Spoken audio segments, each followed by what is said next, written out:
Good morning, first person in the stream. I don't know who you are yet, but I see one person jumped in here. We're about to go on the air here in just a sec. It is coming up on 6:08.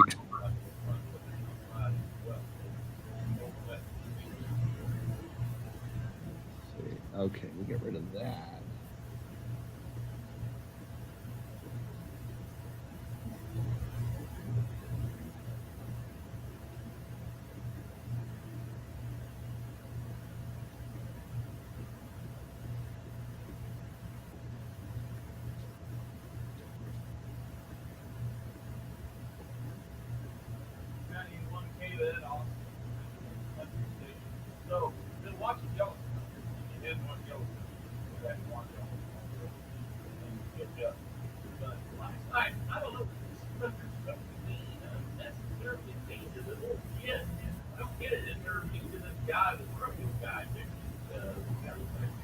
Robert Browning, good morning or good afternoon or evening in your time zone. Sam Tobias, Anthony Del Toro, good morning. Yeah, the just incredible come from behind, last second win for UTSA, Robert. We're going to have Jeff Traylor on the show at 8:35 our time. Ryan Pepe Brown, where have you been? It has been a long time.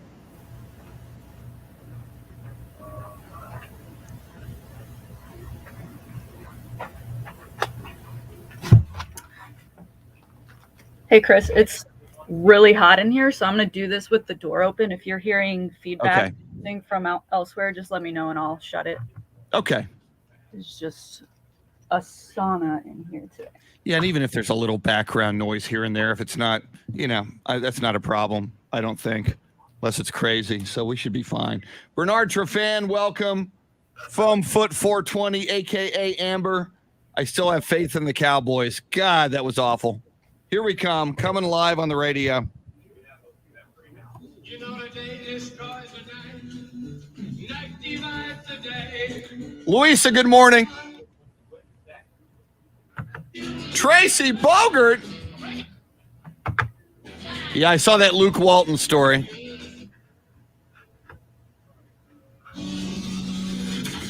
Now, Chris Duel. It is a Manic Monday. Wow, what a mixed bag the weekend was, but certainly some disappointing losses alongside an incredible come-from-behind game for the ages victory for UTSA. We will dive into all things college football and pro. Welcome in. It's the Chris Duel Show with Shannon, Salty, Sweeney. So big headlines. Cowboys lose. You hold the Chiefs to 19 points. A Cowboy high-octane offense, you hold the Chiefs to 19 points. You're going to win that game, right? If you would have said to me before the game, hey, man, will you take Chiefs will only score 19? Hell yeah. Cowboys lose. Cowboys don't even sniff the end zone. Awful. Longhorns lose to West Virginia. Of course, UTSA. A win for the ages and an undefeated season continues that could just be so historic and something that they're going to talk about forever and ever and ever if they continue to win. Let's get this party started on a Monday morning. Shannon, Salty, Sweeney, you are the biggest, most hardcore Texas Longhorn fan and alum I know. I know how bitter I am when my Cowboys lose or when my USC Trojans lose. And, oh, by the way, they got annihilated this past weekend by UCLA. You cannot be a happy camper on this Monday morning. Chris, I almost feel numb to the pain now. Yeah, it's almost a comedy of errors that we just see time and time again. You think at some point we'll see some week-to-week improvement, but it's just not the case. We went into this game against West Virginia, Texas away, heading to play the Mountaineers, and we heard it's going to be Casey Thompson. There is no plan to play Hudson Card. There none of that. But lo and behold, here comes Hudson Card. Casey's still not 100%, not playing well to begin with. Hudson actually played pretty well. He ends up getting hurt. Then Casey comes in. Then Casey gets – I mean, it was just a mess on all fronts. That one more glaring to me because, as I said a few weeks ago, the one thing I want out of the season now is to know who the guy is coming into the next season, to have that to hold on to and to build the team around, at least offensively. I think after this weekend, and if the last few weeks weren't enough, I think it's clear that the guy who needs to be quarterback for the University of Texas going forward is not on this roster. Well, and if that's the case, and it may very well be, again, now given the transfer portal and modern day college football, I mean, who knows? There is an opportunity now for Steve Sarkisian and his staff to figure that out and to look upon the landscape and probably find a pretty darn good quarterback out there if that's necessary. But yeah, the state of Texas Longhorn football is god awful. Is that 6 now, or are we at 6 in a row? A mind-numbing 6 losses in a row. The season total is now 4-7. That other loss coming from Arkansas, second game of the season. No chance to be bowl eligible. I really feel bad for the seniors because it's senior night, Friday morning, because of course we have another 11 a.m. kick at DKR when they take on Kansas State, final game of the season. A, because they're not going to get that chance to go play in a bowl game, but B, that there's probably a lot of people like me who are like, I'm not going to subject myself to that. I will watch at home, but I'm not playing, jump through all the hoops and ladders to go and be disappointed just one final time, because I've truly had enough. And then you mentioned the Cowboys. That's always my thing. If Texas doesn't play well on Saturday, I always have Sunday. I always have Sunday to look forward to. And like you said, if you were to tell me the Chiefs would only put up 19 points, I would be ecstatic. If you were to tell me that they put up 19 points and not one of those came from a touchdown pass from Patrick Mahomes and that he also threw an interception, I'd be like, easy. We're like the highest scoring offense, Dallas Cowboys, this season. Why wouldn't we be able to win this game? Not the case. Nobody had touchdown passes this week, including Dak Prescott for the Cowboys. Ezekiel Elliott just had a really hard time getting the run game going. Obviously, Amari Cooper not there. CeeDee Lamb getting a concussion, and who knows what his availability is going to be come Thursday. It was a similar situation to Texas, of that just everything that kind of could go wrong did. And to the Cowboys game, and while we lament the horrible losses for the Longhorns and the Cowboys, we will celebrate big time and a lot what UTSA did in thrilling fashion on Saturday night. And we can't say enough. UTSA head football coach Jeff Traylor, as he always does, will join us this morning on a Monday morning. He joins us every Monday at 8:35. And again, you mentioned, and it was big, Amari Cooper out and CeeDee Lamb out the whole second half with a concussion. But Tyron Smith, if you go back the last 4 years, 5 years, when he is out, and he's out a lot, the Cowboys usually don't win. Part of the problem for Dak Prescott, I believe, was he was hurried more than he would have been if Tyron Smith was in there. But especially early in the game, couple of times he had protection. He had a guy wide open, and he overthrew him. I was seeing the Dak Prescott I saw 2 years ago when he was in the middle of contract negotiations, and I wasn't so sure that the Cowboys should throw all that money at him. I was listening to Brady Quinn, Shannon, on the show before us, the national show, Two Pros and a Cup of Joe. And Brady Quinn, who played quarterback in the National Football League, wasn't a great one, but he played at a high level coming out of Notre Dame. He said Dak looked nervous. And he said the way he was throwing that ball too high early in the game, he said that's what quarterbacks do when they're amped up, when it's a big game and they're a little nervous in the big game. I don't know what was going on with Dak, and maybe adding to the nervousness or maybe the uncertainty and the inaccuracy was A, Tyron Smith out, and B, Amari Cooper out. So in that first half, he knew he had to press a little more than he maybe should have. And then second half, when you don't have Amari or CeeDee Lamb, then you've got big trouble. And yet you still held the Chiefs to 19, and you still, if you'd have scored some touchdowns in the second half, you'd have been right there at the end. And those 3 field goals that amounted for 9 points to the Dallas Cowboys, if you score touchdowns instead of field goals, you'll win the darn thing 21-19. So yeah, I mean, the defense did its job. Micah Parsons was a banshee. He was all over the field like a madman. He was looking great. Defense did what it had to do, hold Mahomes and the Chiefs under 20. To me, Shannon, this is all on the offense. Yeah, and you mentioned how great the defense was. You know, on top of that, the Chiefs had 2 missed field goals. So that's 6 points taken off the board for them right there, just keeping the Cowboys in the game. You mentioned Dak from 2 years ago. I was thinking from 2 weeks ago when we played the Broncos, and he just couldn't hit guys. And then when he would hit them, they just dropped the ball. And like they say, like, to get that confidence going, you got to get that first one. And then you got to get that second one, right, and keep that momentum going. And it just wasn't there. It certainly didn't help. There were a couple of drop balls. But you're right. I think that big one to Michael Gallup, that I don't know if you could have run it back all the way, but it certainly would have been a hefty game. And then I think the stat is 48% of passes so far this season have been thrown to either CeeDee Lamb or Amari Cooper.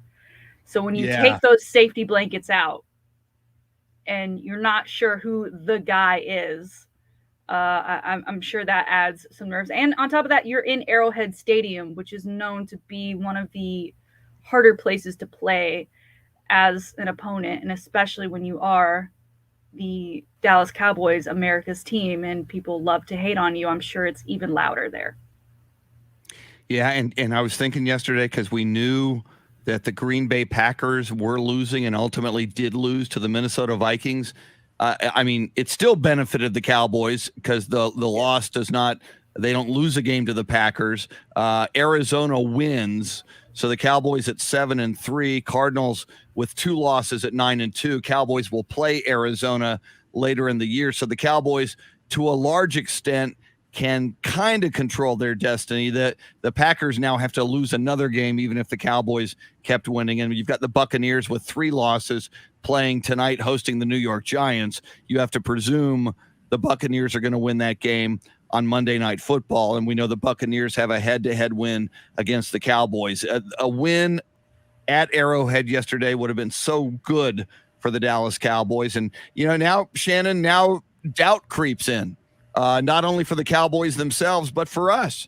You know, if in a big game, now obviously we would hope that in the playoffs you'll have Tyron Smith on that offensive line, Amari Cooper and CeeDee Lamb as wide receivers for the Cowboys. You hope they'll be at total health. And I know, as we discussed, that was a big factor, but you got to wonder now, even if the Cowboys, and they will go to the playoffs and they will have a first-round home game because they're going to win the NFC East. But, you know, while we were going into this one thinking maybe it was a preview of the Super Bowl, you know, now you have to kind of doubt this Cowboys team a little bit.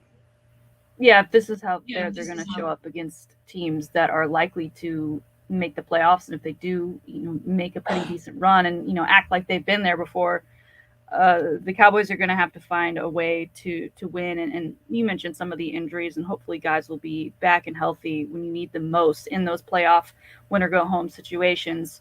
But, you know, the Cowboys play the Raiders on Thursday. Quick turnaround, a team that has seen some success this year, but has struggled since all of the kind of outside drama has occurred. So I would hope that it's a turning point for the Cowboys as they're in the back half of the season now, especially coming off of that performance with the Chiefs. Yeah, Raiders did not look good at all yesterday. They were at home in Las Vegas. Cincinnati Bengals had their way with the Raiders yesterday, 32-13. So, yeah, it's an opportunity, a quick turnaround Thanksgiving Day for the Cowboys to get well soon and turn this thing around, feel better about themselves. But, again, Shannon, probably no Amari Cooper on Thanksgiving Day with the concussion protocol, probably no CeeDee Lamb. So this issue we're discussing at wide receiver is still going to be there against the Raiders, although obviously the Raiders are not nearly as formidable as the Chiefs. And then again, Tyron Smith, a question mark. So, I mean, if those 3 guys are out again, while we would assume that offense will find the end zone and will score more than 9 points, you don't want to have too many players not in the lineup for the Dallas Cowboys against the Raiders. Want to welcome in, haven't said hello to him yet, our Soundscape Stylist this morning. And if you're on the live video feed, you can see him. Jeremy KOLAK. Jeremy, how are you doing this morning? I'm doing well. I'm doing well. How are y'all doing this morning? I'm good, and I think one of your many radio duties, correct me if I'm wrong, is engineering UTSA football and basketball. Were you running the board? Were you engineering the UTSA football win on Saturday night? No, I got this was my football game off because the basketball team had a game on Sunday. So I mean, they didn't want me having to come in both days on the weekend. So no, they would never do that to you. It could be argued that I was at the less of the two exciting, less exciting of the two events. Yeah, it could be argued, but I was sure watching it on TV though. I was watching it on TV, and I heard that I think I saw at least 4 or 5 video clips of Andy's radio call just circulating on Twitter afterward. It did, yeah, and we'll listen in on that a little bit later as well, and certainly when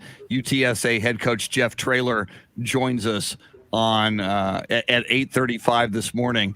So what do you think about UTSA football, Jeremy? I mean, my goodness, that game itself, a last-second win as it was, 34-31 over UAB. So much was on the line. Had they lost that game, they wouldn't go to the Conference USA championship game. Now with it, they're now the West Conference USA West champions. They will go to the Conference USA championship game. An opportunity for this undefeated season to continue. They're now 11-0.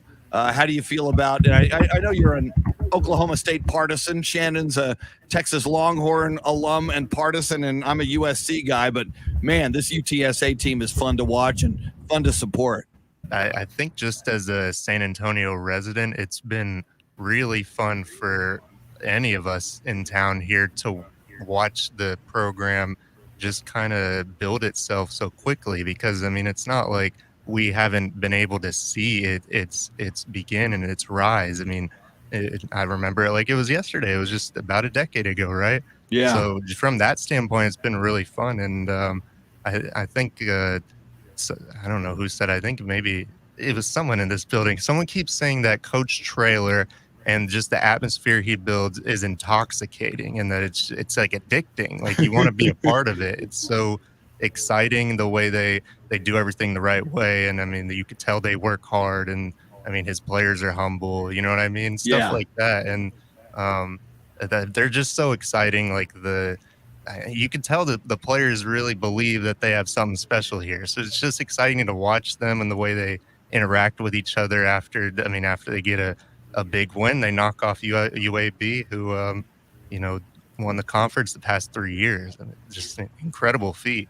It's really exciting. Absolutely. And Shannon, we've been watching it happen each of the last few weeks as this undefeated record grows. And now it's at 11-0.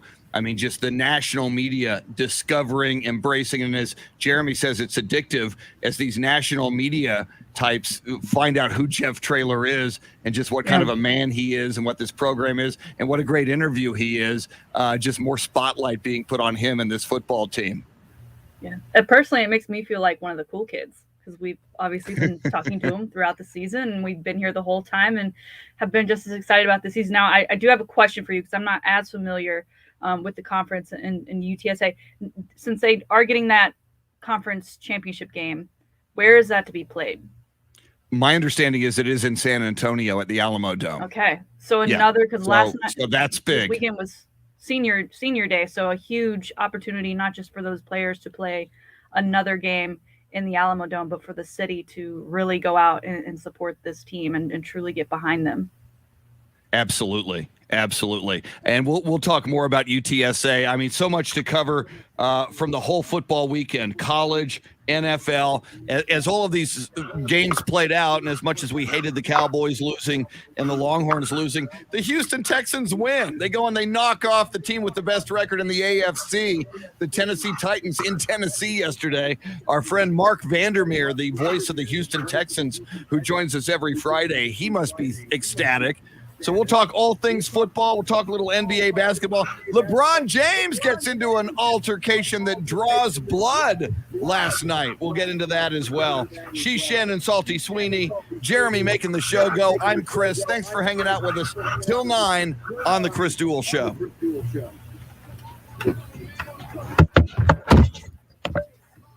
Good morning, Beth Settle. How are you doing? I got a little bit of an echo here, so I'm going to do that.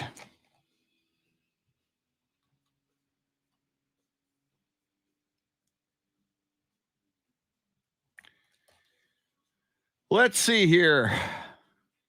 Robert Browning, Sam Tobias, Anthony Del Toro, Ryan Pepe Brown, Bernard Trefan, Amber Louisa Tracy, Beth Settle, Louisa Sullivan, Lucinda Sullivan, Luisa Alanis. See, I haven't had coffee yet. Jerry Lauder, Christopher Silva, Dave Emilio Castanuela, John Williams, Ralph Balderas.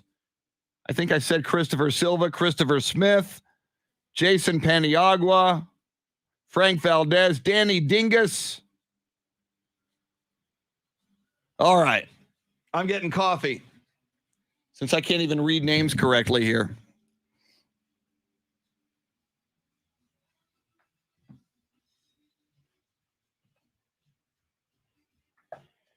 Thank you, Christopher.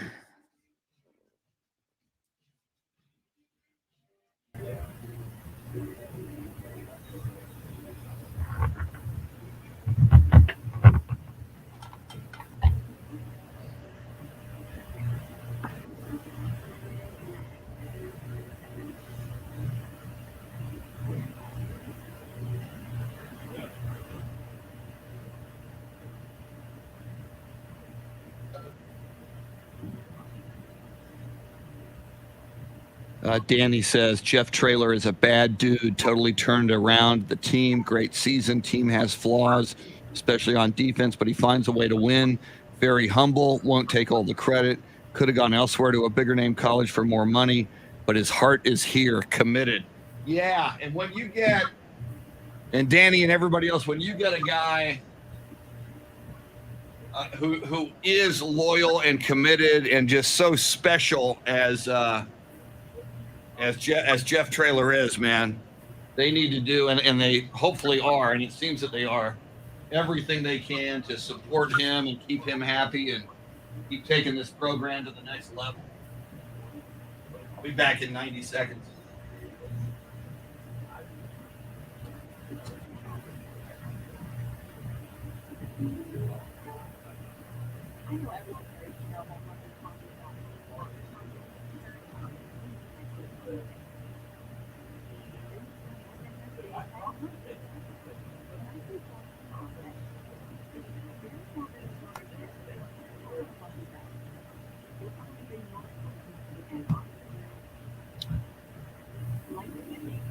Sam, December 6th?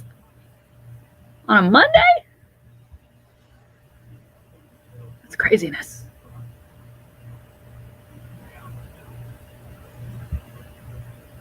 Someone else saying December 3rd.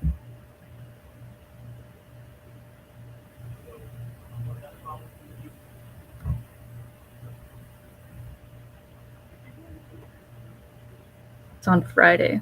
Okay, so that is the 3rd. Okay, that's better. That's better. We like a Friday game better than a Monday game. We gotta celebrate after.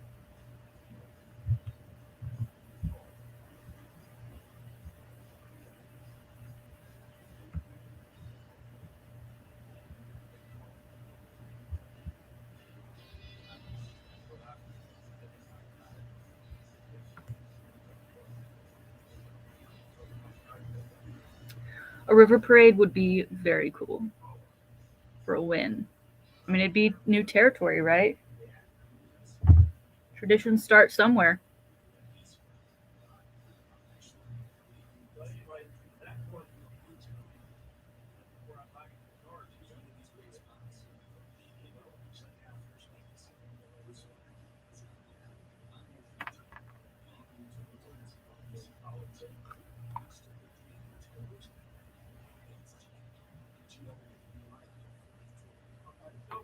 Hey, Jeremy, you there?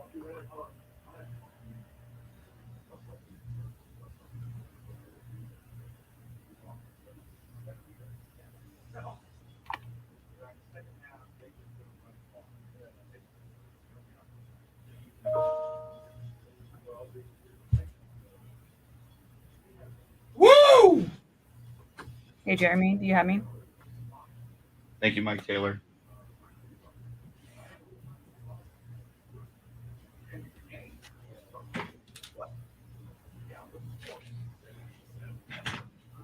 Okay, so I see you talking down the line to me on the thing, but you don't have me. Yeah, I lost. I don't have the music anymore either. I'm still shows me. She's lost music and she can't hear you, Jeremy. Let me know, Shannon. Let me know if there's anything else you want me to pass along to him.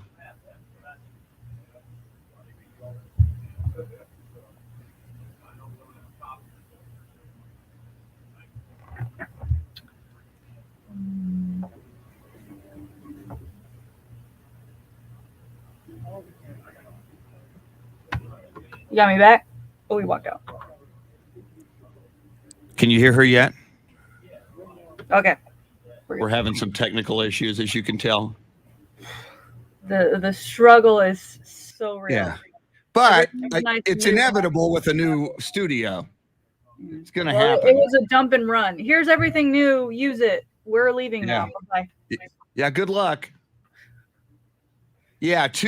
On the flip side of that, to start a new studio, and I know there were people there on Friday, but for like 3 broadcasts at least, especially coming off of a weekend, where other people can be doing things.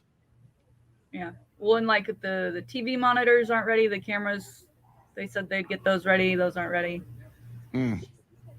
They said they'd have a preset, so that way I just come in here and like click one thing, and then the board is ready. Wouldn't that be nice? Yeah. Yeah. Gosh. And then on top of that, just like no air.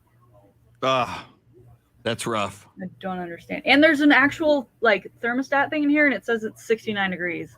Lies. It's lies. So even the thermostat is not working. Like, luckily I'm in the fishbowl, so that way if I do pass out, if anyone else comes in the office today, they will see me on the floor. They'll be the first thing they see. Yes, they can call paramedics. Right.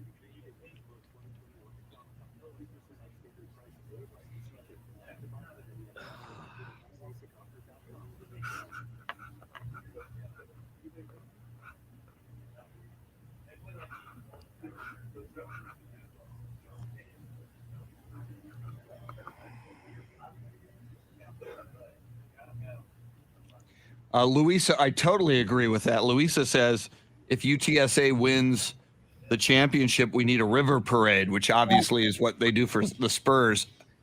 I absolutely agree. If there's not one, then that means somebody locally dropped the ball in a big way. I can't imagine if they win the Conference USA championship and or their bowl game that there wouldn't be a river parade. There has to be.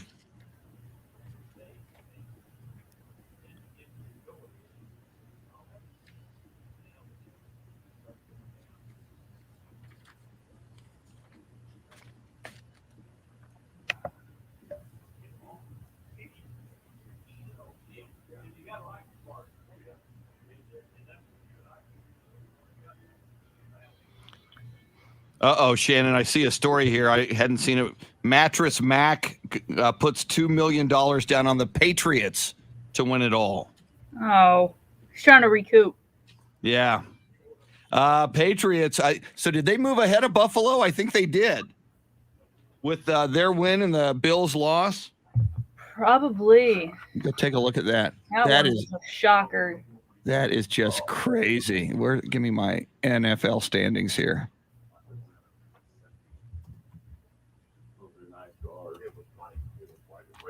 They were fast. Mine was every bit as fast as 390. Yep, Patriots a half game lead over the Bills. Patriots 7-4, Bills 6-4.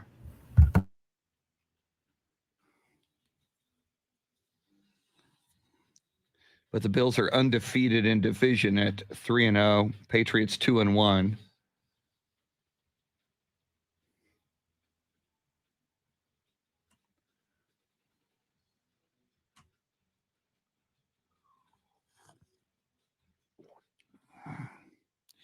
Yeah, John Williams, I saw that. Good for Alvin Gentry, the brother-in-law of Don Harris.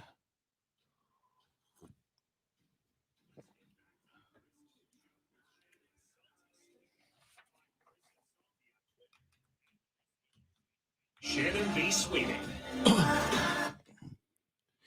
That's right. You can tweet us at Shannon B. Sweeney, at Chris Duel. And Jeremy is on Twitter as well, at Jeremy KOLAK, JEREMYKOLOK, for those of you scoring at home. And, of course, his Twitter handle, we tweet out a morning tweet on, who's going to be on the show and all that fun stuff. So you can find Jeremy there. Shannon Salty Sweeney during the break there. And we have a live video feed for those of you who are new to the show. Lots of cool people already hanging out with us this morning on the live video feed. Good morning to everybody. I just see right there, Taro Kotani just said hello from Tokyo, Japan. So, yeah, we do have an audience that's not only across the great state of Texas, but around the world, which is all kinds of fun. So, Shannon, the video audience, most people know, if they've been listening closely, that you are in a new studio, the state-of-the-art, brand sparkling new, palatial, iHeart Radio Austin studios. But, and this is the second show you've done from the new studio, Friday was the first one, with new studios come new technical issues. So you've got a few fires to put out there, apparently. Yeah, and unfortunately, we may be putting these out for a while. The main thing is that we are connected. Most of the time, we did lose each other for a bit during the break as they're trying to work on some other things in the background. But one step at a time. I'm gonna have to make a list of all the things I need fixed and then prioritize them, because that's how we can't have everything at once around here. The True. big thing today, it is so hot in this studio. I don't know what the air conditioner situation is, but even though there's a thermostat in here and it says it's 69, it's definitely not. So those on the video screen, if you just see me peel over, call somebody, because I'm not okay. Is that an unwritten law in radio? Because, I mean, most of my life, either studios are either too hot or too cold. Yeah. Rarely are they just right. They're usually too hot or too cold. And I just came from the other extreme. I thought maybe I'd just be comfortable going into work. It's cold outside, so I wore a long sleeve shirt and a jacket on top, and immediately shed the jacket when I got here. I'm not having it's a Monday, Chris. It's a Monday for sure. If there was ever a Monday, this is it. Well, it is a Monday as we sift through the good, the bad, and the ugly of our football weekend, college and pro. And a reminder, the very, very, very good was the UTSA Roadrunners winning on a last-second touchdown pass in dramatic style over UAB 34-31 to clinch the Conference USA West title. UTSA head football coach Jeff Traylor, whose team is now 11-0, is going to join us a little bit later on at 8:35 this morning. All right, it is that time. Let's feel good after the Texas loss and the Cowboys loss. Let's feel a little bit better with the high five play of the day. We do this every morning at this time because somebody deserves a high five, and we're just happy to give them out when they are deserved. High five play of the day is appropriately sponsored by High Five, 2 locations in the Austin area, which a High Five location has everything you need. Beautiful big screen TVs everywhere, so you can watch all the sports you love. Great food, great drinks, food specials, drink specials, great games, from bowling to laser tag, axe throwing, you name it, you can play it at High Five, 2 locations in Austin. Shannon, who is deserving of a high five this morning? Well, before we get to who the high five is for, I want to take you back to last college basketball season. University of Kentucky, known for a lot of their one and dones and just copy pasting guys into the NBA. One of those guys that made a splash last season was supposed to be a pretty high draft pick in the NBA 2021 draft by the name of Terrence Clark. He was a 19-year-old, and unfortunately he passed away after a car crash in Los Angeles in April, just months before the draft took place. Cut to the draft. The draft occurs. The NBA did a great thing. They made him an honorable mention draftee. His family was there. They got to go on stage. They got to take the pictures. They got to hold the jersey. Our high five today is to the NBA, to the Boston Celtics, and to the family of Terrence Clark, because it's not just that one moment, that NBA draft night, that they decided to honor this young man. They're continuing to think about him and his family and the impact that he had for his local community in Boston. So the Celtics also a part of this, specifically with the NBA. But they and his local community in Boston are building a gym to honor Terrence Clark using his name. The newly renovated gym will be at the Boston Centers for Youth and Families, which is where Clark actually grew up playing basketball. It'll feature his initials, his jersey number, which was number 5, and a blue heart at the center of the court, and an honorary banner. It'll also have a quote on the side of the courts, something that Clark said himself: "I want to be that guy for everyone in the city." Clearly, this guy had big intentions to do good once he got to that next level in the NBA, and unfortunately, he never got the chance. So high five to the NBA, the Celtics, and the Terrence Clark family for continuing to give out what this guy was wanting to give out in the first place, which was to give back to his community, and revamping this court for all those kids to play on is going to be really special. My goodness, such a tragic story, and yet we now seen two things on draft night, as you mentioned, Shannon, so memorable that the NBA still made the announcement, and they still had a moment to make him an honorary draftee posthumously. But I mean, my goodness, you think of how rare it is to have the ability to be in the NBA, and Terrence Clark was a slam dunk to have been drafted had he not been killed in that tragic car accident. So I totally agree with you. How great that the Celtics would honor him with this gym, with this court. And, you know, for his parents, I'm sure that's got to mean so much. For people who knew him, for friends and people who just knew his name in the Boston area, that's a cool thing. I'm really proud of the Boston Celtics for doing something like this. Yeah, and now he'll live on forever in that court. And a lot of kids may go there. They may not know who he is, but they'll see the quote, they'll see the name, they'll see there's actually also going to be a statue of him as well. So they'll get to learn about him. So his legacy will be able to continue on to help inspire all of those who do hit up that court in the future.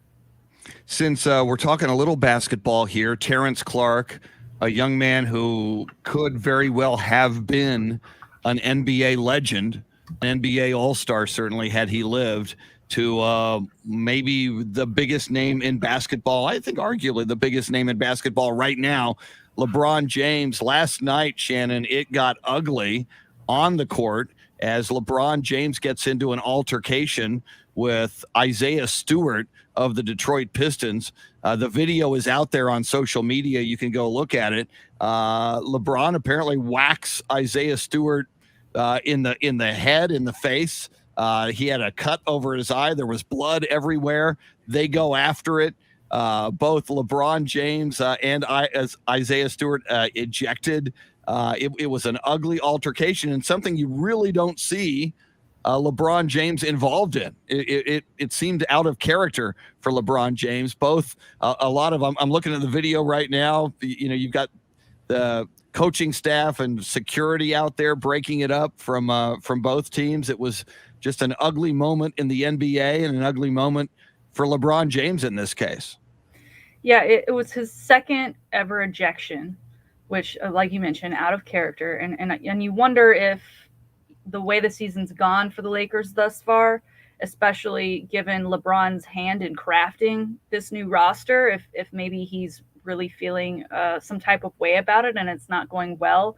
He himself has been out plenty of games due to injury, and he's back. And the play where he elbowed him, correct me if I'm wrong, I believe it was a free throw. Yes, and they're both at the line jostling for position. some of the videos are harder to actually see just because a player gets in front of him. But, you know, to throw that back, and as you said, Isaiah was bleeding. I mean, he looks like he just came out of the ring. The way the blood was gushing down, LeBron was trying to stay away from him as guys were coming after him. It was just an odd spectacle. And then on top of that, again, to mention where the Lakers are this season, I mean, they were down at that point. I don't believe they came back to win that game, but it's so interesting. And then, you know, LeBron now facing possible suspension, could be 2, could be 3 games. So it's not just the ejection here for him. Something's got to be going on here, right? I mean, this is not the LeBron James we know. I mean, he loves to flop. He loves to do all those things, but getting physical and what felt like such a personal matter just very much seems out of character for him. Yeah, and actually the Lakers did have a huge fourth quarter with LeBron out. The Lakers came back. They outscored the Pistons by 20 points in the fourth quarter to come back and win that game 121 to 116. Don't even need him. And I think what may be happening, Shannon, LeBron and a lot of people watching him this season, and he has had injury issues. LeBron's 36. He'll turn 37 next month on December 30th. LeBron James, who came right out of high school and has been in this league forever, seemingly.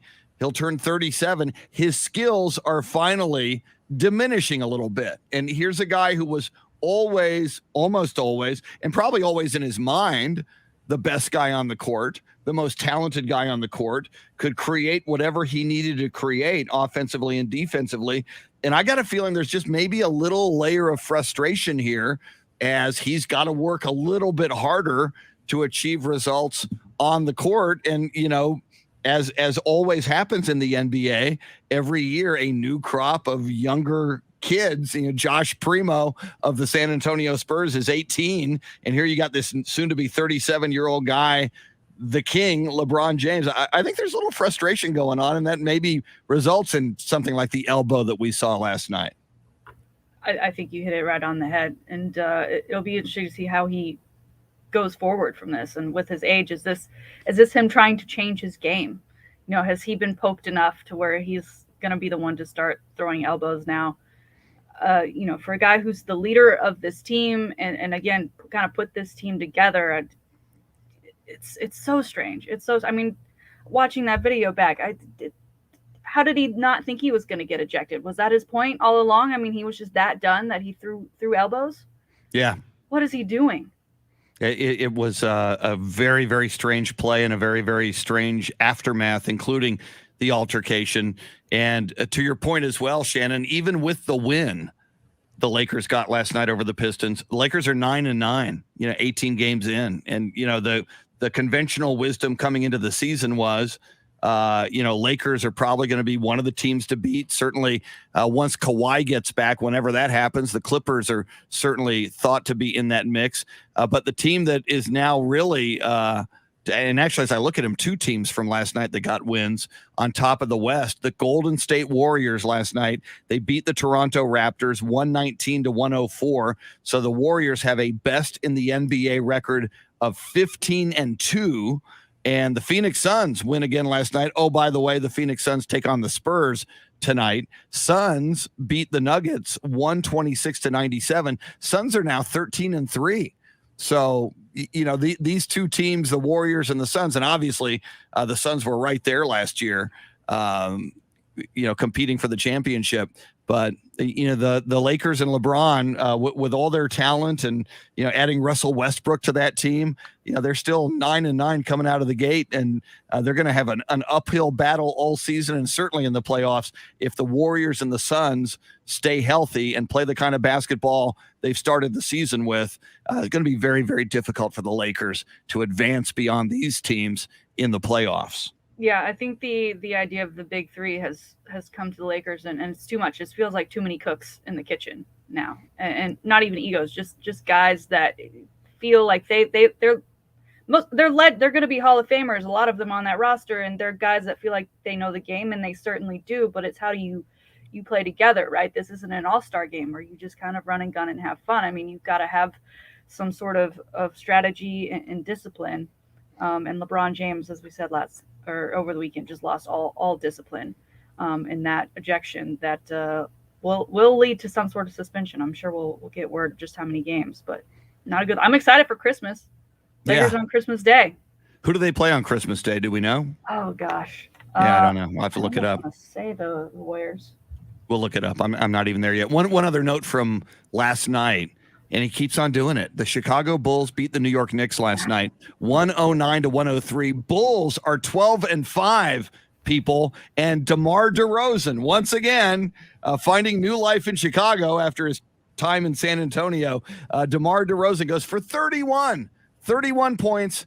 6 rebounds, 5 assists for DeMar DeRozan. And Shannon, I like him. He's a good man. I want him to be happy. I want him to be successful. I wish he was successful with the Spurs. Just didn't play out that way. But kudos to DeMar DeRozan for starting the season very, very well for the Bulls. Yeah, I mean, he's a guy who, he got shunned from the All-Star game last year. He makes the move to the Bulls. He's labeled as the worst kind of acquisition in the offseason. He's not going to come in and make an impact. And look at him now. He's taking all of that and putting it in the right place for him and that Bulls team. So much to talk about, mainly football, as we come off a wild football weekend. The tough Longhorns loss, the tough Cowboys loss, the amazing UTSA win, everything else that happened in college and NFL football over the weekend. We will dive into it. UTSA head football coach Jeff Traylor joins us at 8:35. You don't want to miss that. He is undefeated, baby. Lots coming up. Thanks for hanging out with us till 9 on the Chris Duel Show.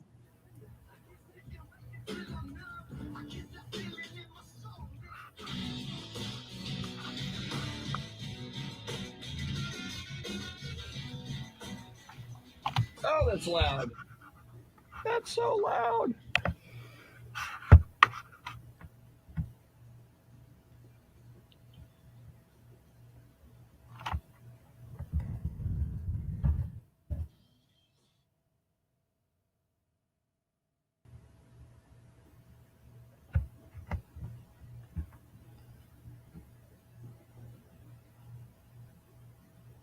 All right. Yeah, Feinbaum, Frank, I see what you're saying. Feinbaum was dogging the Longhorns weeks ago. I think Feinbaum just kind of has it out for the Longhorns. So I'm sure he's Paul Feinbaum, who's Mr. SEC. It's going to be interesting when the Longhorns go to the SEC if he's going to continue his Longhorn dislike. But I'm sure he's just thrilled now with the difficulties the Longhorns are having. I sense, and I could be wrong, that Paul Feinbaum, his anti-Longhorn stance is probably just because they've been such a huge brand, and I don't think he likes seeing any team outside the SEC getting football run and football sizzle. Which, when the Longhorns got Steve Sarkisian, certainly it was there in the offseason and leading into this season. Let's see here, I'm missing. I may have to fire up my coffee once again.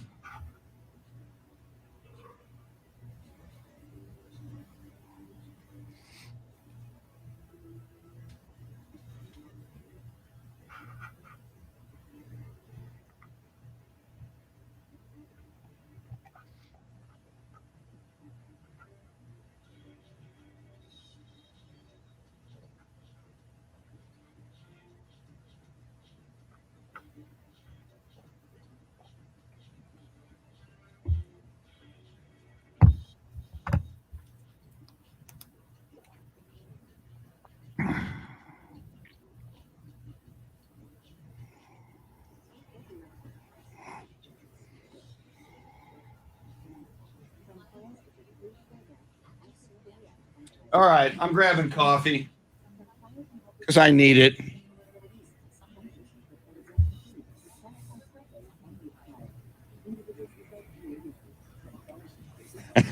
Sam Tobias, he can answer with one word. Will Paul Feinbaum still have distaste for the Longhorns when they're in the SEC? Yes, in all caps. See, Travis says, if the gray hairs at UT would have invested in Texas when. I didn't see the end of your thought on that one.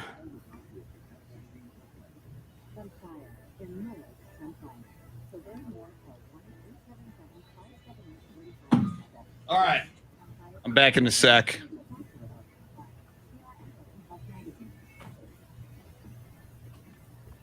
Mike Taylor will sit in for me there for a moment. Thank you, Mike.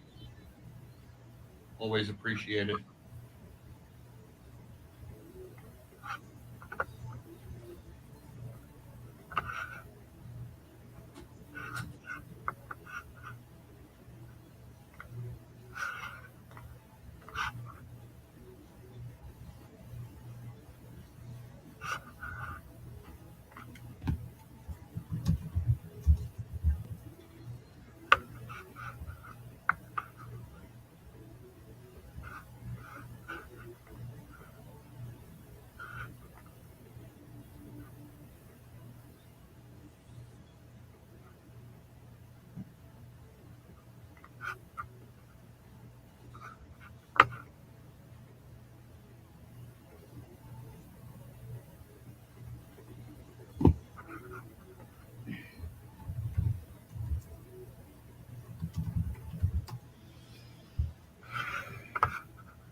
Woo! Thank you, Mike.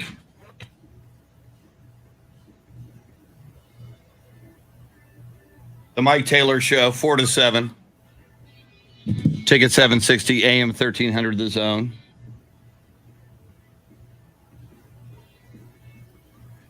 Oh, I see what Travis is saying. If Travis says if the gray hairs would have invested in Texas the way they do their stocks when Herman was there, they would have been just fine.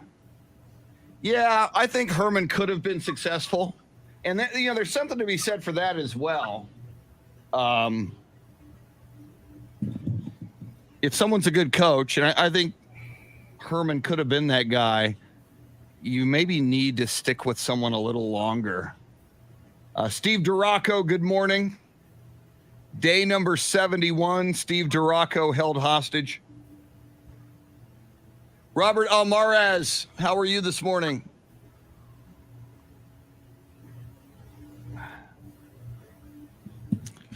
Travis, you may have something there. Travis says Sark is a creative play caller, but not a leader of men. We need a stronger personality like Mike Gundy or Dabo Sweeney to get anything better than what Tom Herman brought to Texas. I would, you know, I don't think there's a huge glaring issue. But I see what you're talking about with Sark. I don't get that gravitas thing. And we talk to Jeff Traylor every Monday, and he's going to join us at 8:35. And clearly, Jeff Traylor has what that thing is. I mean, if you're an 18 to 22-year-old football player, do you want to go run through a brick wall for Jeff Traylor? And I think the answer is yes. Do you want to go run through a brick wall for Sark? Maybe not.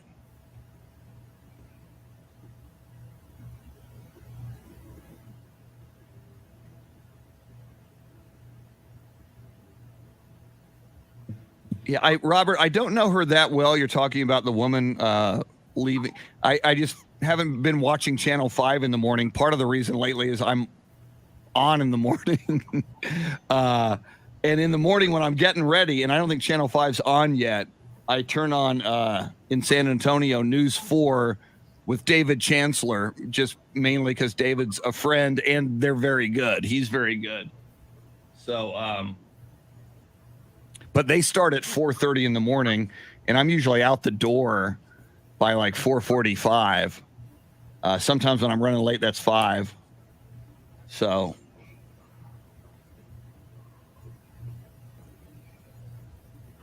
Yeah, I think I read a story, Robert. She wants to be, I think, is she the one who has family in Dallas, like her parents, and she wants to be with her parents? Something like that. I read something recently about that.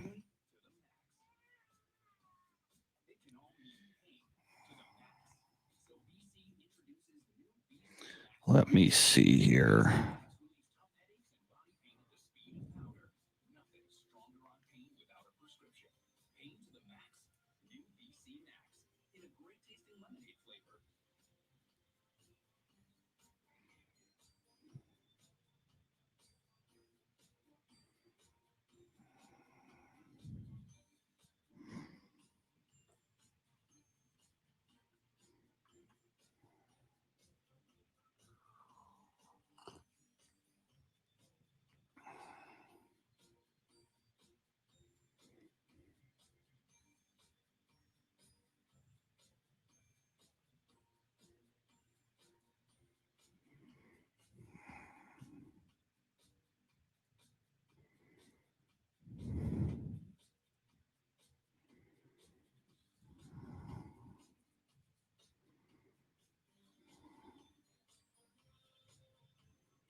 All right.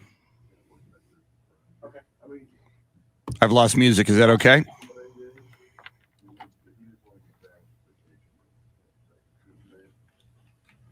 We got nothing. Okay. Should we, if we just go on the air cold, will that work?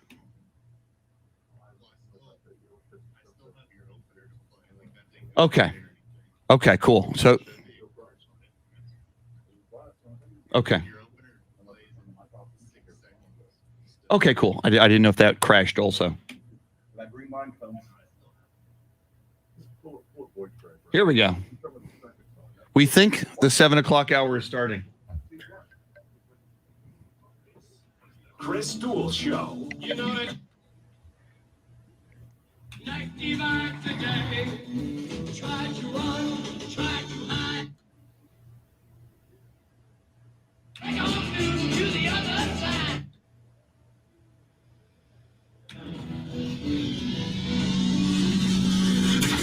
Now, Chris Duel. What a football weekend it was. Welcome in on a Monday as we sift through the ashes of the Texas Longhorns debacle at West Virginia. We sift through the ashes of the Dallas Cowboys offensive debacle. The defense was fine at Arrowhead Stadium yesterday, holding the Kansas City Chiefs to 19 points, but the offense just scores 9. Doesn't even get a touchdown. 3 field goals for that Dallas Cowboys offense. And Shannon, by the way, it's the Chris Duel Show with Shannon Salty Sweeney. Shannon, you know, we said this all offseason, that Cowboys offense is so good. All we need is an adequate defense to hold a team in the mid-20s because that offense can score 30 or 35 points per game. So we, you know, before we knew how good this defense can be, and now this defense is quite good. And if you would have said at any time in the last year that the Cowboys will play the Kansas City Chiefs at Arrowhead Stadium and hold a Chiefs team that is pretty much at full strength to just 19 points, I would have said, I'll take it sight unseen. Give me that, and I will trust in the Dallas Cowboys to score 20 or more points.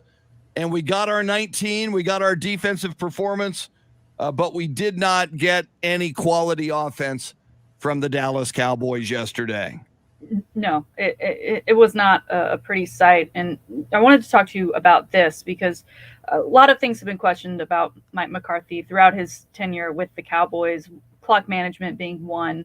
But now we've got this trend going of when the Cowboys win the toss, they elect to receive. And I don't know what the actual percentages are of how many teams elect to receive and to kick, but I would think a majority are on the side of kicking and receiving in the second half. Yeah. The Cowboys once again win the toss, they elect to receive, and they come out and have a 3-and-out immediately. Kansas City gets the ball to start the second half, and that to me, it's just I get you have this high-powered offense, and if it was working the way you intend to, then it's great. You come out, you get the first punch in, but that's not what happened. And then it kind of felt like after that first series, is this what we're in for the entirety of this game? And it kind of was. Yeah, and again, the wisdom in that, Shannon, and I had the same feeling again when we saw the Cowboys win the toss and Mike McCarthy chooses for the Cowboys to be on offense first.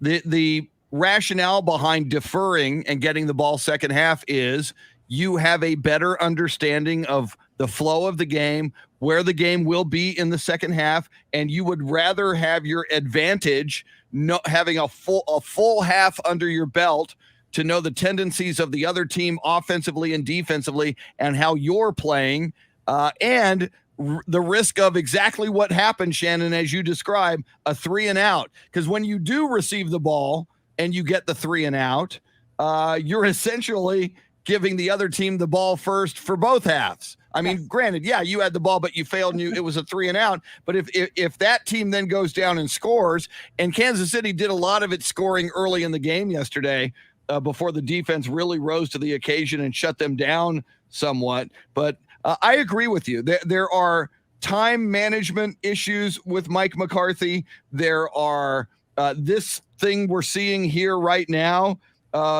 deciding when you win the toss, you don't defer to the second half, you get the ball. And in the case of yesterday, you fail with it, which gave Kansas City not only an advantage at the beginning of the game when you went 3-and-out and gave them the ball right away, but in the second half, they knew they had the ball second half. And somebody brought this up during the break about Steve Sarkisian. And I kind of see it, but I certainly see it about Mike McCarthy. Somebody during the break, I think it was Travis on the live video feed, says, Steve Sarkisian is a very creative offensive mind. He can do great things as an offensive coordinator, but he's not a leader of men. Doesn't have that fire. And it's one of those things, Shannon, when you see it, you know it. And obviously we see it and we hear it with Jeff Traylor, the UTSA head football coach, who's going to join us at 8:35 this morning. Roadrunners, with their 34-31 win over UAB, are continuing to be undefeated at 11-0. You and I talked to Jeff Traylor, and we want to go run through a brick wall for him. I mean, and clearly his 18 to 22-year-old football players want to do that. With Steve Sarkisian, and I think Sarkisian has it more than Mike McCarthy. So I'm mainly coming back to Mike McCarthy, but I'm going off this discussion that we had during the break on the live video feed. I can see the argument that Steve Sarkisian might not have the dynamic, fiery, gravitas type of a personality of a head coach that makes you want to run through a brick wall, that makes you want to bleed for him out there on the football field. But I would say certainly Mike McCarthy does not. Mike McCarthy seems like, a lug on a Barca lounger who should be home watching the game on a Sunday instead of standing there on the sidelines. Whereas I look at a Dan Quinn, the defensive coordinator, I kind of see it from Dan Quinn. I don't. And again, I think a guy who's going to be like this as well if he ever gets a head coaching gig, Kellen Moore. Kellen Moore looks like the courteous kid next door, who obviously, except for yesterday, is a creative offensive mind. But I don't know that Kellen Moore would be head coaching material. And we find that out in the NFL. Some people are really, really good coordinators and they automatically get their promotion to head coach. And you find out that maybe, they're not head coaching material. In the case of Sark first, I don't think that's a fair assessment to make right now, given it is the first year, given what they're going through, right? You can't just be fiery all the time and then expect to win a locker room over that's already so down on itself. And just from watching him on the sidelines, I'd say he is more fiery than Tom Herman and especially Charlie Strong. But I think he also understands the turnover and change that so many of these guys have been through, particularly these seniors, especially when it comes to coordinators, not just head coaches, and that it really is going to take more time than just 365 days to really gain the entire locker room and their trust. Because I do see the fire. Now, I think some of that will be seen in the offseason of maybe some moves that happen to see, okay, just how much is he about this team? Obviously that Bo Davis video, it was Bo Davis, which everyone said, I'd run through a wall for that guy. I would go play for that guy. And it wasn't Sark. And who knows, maybe he is having those types of conversations with his players. They're just not being secretly recorded by one and then released onto the internet. But I do get that feeling and think that as this team, I think it's rock bottom now, so I feel like there has to be upward and forward momentum. I think we'll start to see a little bit more of that from him. To the Cowboys, I agree with you with McCarthy. I think yesterday they were talking about McCarthy, how his first NFL job was with the Chiefs, and they went through the quarterbacks. So he had Montana, and he had obviously Aaron Rodgers, and now he's got Dak Prescott. And you're like, okay, so this guy is just tied to great quarterbacks. Show me what else he's good at. Show me what other features he has that make him this world-class Super Bowl winning head coach. And you're right, you don't see it, especially when they do like they did yesterday. And I don't know, part of it is we're in Kansas City, we're on Arrowhead, we need to calm the crowd. Wouldn't it be nice to get the ball first and take it in for a touchdown and really quiet this crowd and get the game going our way? But when you come out and lay an egg in the way they did, and as you kind of said, basically give the Chiefs the ball to start both halves, it ends up backfiring, and you want to see something else from him. What's the next idea? Well, that one didn't work, and it's like he shows all of his hand and he has nothing left, and that's not what you want to see out of a head coach. I'm with you on the Dan Quinn and Kellen Moore probably being more adept at being a head coach as far as fieriness, but Mike McCarthy is what we got, and I can't complain too much given where the Cowboys are, especially from where we came from last year. Yeah. However, and we shouldn't complain that much at 7-3. You've won 7 of your first 10 games, and you're still in a position now with a head-to-head contest coming up a little later in the season against the Arizona Cardinals, who have the best record in the NFC. And you got a little gift in the Green Bay Packers loss yesterday. Maybe we get another gift tonight. I doubt it. The Tampa Bay Buccaneers host the New York Giants. Occasionally the Giants will rise up and shock people. But, you look at the remaining Cowboys schedule, and what's interesting, and they pointed out in the broadcast yesterday, Shannon, the Cowboys have 3 games in 12 days. So yesterday's game, you lose 19-9. You got the Las Vegas Raiders on Thanksgiving Day this Thursday. As we discussed, the Raiders have looked really bad the last 2 games. It looks like the psyche of the Raiders after the John Gruden debacle with the emails, Henry Ruggs III, the horrible impaired driving tragedy. It just looks like the Raiders just have lost their way and are kind of crumbling. So I feel good about the Cowboys on Thanksgiving against the Raiders. Then 1 week later on Thursday Night Football, they're at New Orleans against the Saints. Saints don't scare me either, although that's at New Orleans, and Sean Payton with any lineup is concerning. So so beyond that 3 games in 12 days, at Kansas City, Thanksgiving against the Raiders, and then at New Orleans, if you believe the Cowboys can play well in the division, every game is in division except for Arizona on Sunday, January 2nd, and that's the 17th week of the season. So after the 12-game stretch we just described, the Cowboys finished the season at Washington, at the New York Giants, home against Washington, home against Arizona, which is hopefully going to be a battle for the best record in the NFC, and then at Philadelphia. So if the Cowboys can take care of business in the NFC East, and I think they can. Philly looked good yesterday, by the way, and so did Washington. Washington beat Carolina yesterday.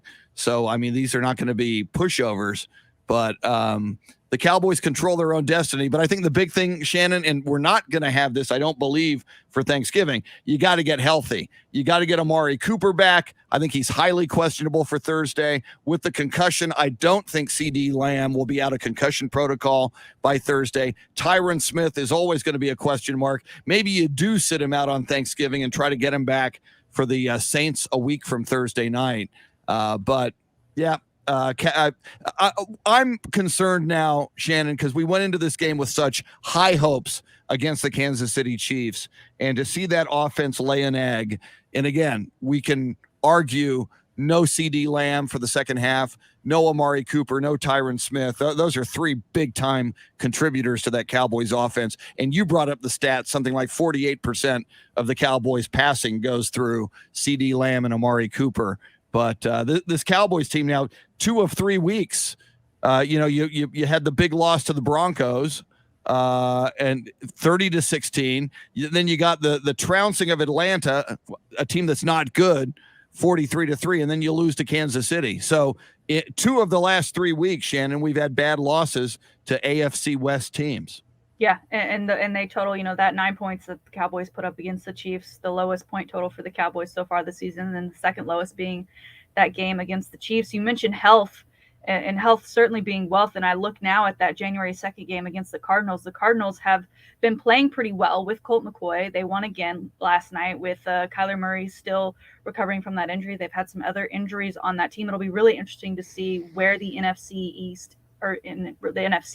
is in standings, and for that, that bye week potential when that game does come about, because there is a chance that the Cardinals are having to put in a Kyler Murray who maybe isn't 100% healthy at the time, because those two teams are vying for that bye week, or maybe it's the other way around and they've already got that secured and the Cowboys are just playing for the best record they can get, and then they get to take on a Colt McCoy. That'll be something to look at. And then the question I have is, who scheduled this? Who scheduled a Thursday to Thursday game? The joy of playing on a Thursday, yes, you have the tight turnaround from the week before, but then you get the 10 days. Yeah. Who did this? They were like, if anybody's going to have to do this, it'll be the Cowboys. Let's just make them do it. Exactly. And again, being a conspiracy theorist when it comes to the Cowboys, Shannon, I think probably whoever the schedule makers are, maybe a little either passive aggressive or outright Cowboys hate, because you're right. And there used to be a lot of criticism, certainly back in the Landry era and in the Jimmy Johnson era, because it seemed like a big advantage for the Cowboys. Because if you can play and win that Thanksgiving Day game, as you document, you then have 10 days off late in the year as you move into December to heal your injuries, to get well, and to gear up for a stretch run through December and into the playoffs. And here, instead of that, the Cowboys have 3 games in 12 days, one of which is at Arrowhead, and we saw how that one turned out. And again, I still, even though there's quarterback problems in New Orleans and Jameis Winston is gone for the year, I still say the Saints in New Orleans with Sean Payton as their coach. And I think Sean Payton is always, after his experience as an assistant in Dallas, and I sure think that Jerry Jones made a big mistake by not finding a way to elevate Sean Payton to head coach when he had the opportunity. It almost seems as though Sean Payton has always found a way to really stick it to the Cowboys on the football field and make them pay for letting him get away when he was once on that Dallas Cowboys coaching staff. I just see whoever created the schedule, like one person sitting in a room alone, putting this all together and just laughing hysterically at themselves because of this decision. Cowboys 2 back-to-back Thursday games, and as you said, putting them against the Saints for that last one. It's a lot of football to be played in a short amount of time, a lot of meaningful football that needs to be played in that amount of time. And as we mentioned yesterday, there were some shockers. Biggest shocker, Shannon, and I watched a lot of it. I had it on through most of the early game, your noon games. The Houston Texans, they go into Nashville. The Tennessee Titans came into the game with the best record in the AFC. Texans built a big lead in that game. They got a lot of turnovers. It was lucky. It was raining, and that played into this as well. Of course, the Titans, we've talked about it ever since Derrick Henry went down with injury. A lot of us thought the Titans would be left for dead, and they've been managing to win without Derrick Henry. And it sure looked they were coming back in the fourth quarter, and I had the feeling the Titans were still going to find a way to win that game, yet they did not. Houston Texans, very improbably on the road at the Tennessee Titans. Texans find a way to win, and they do win 22-13.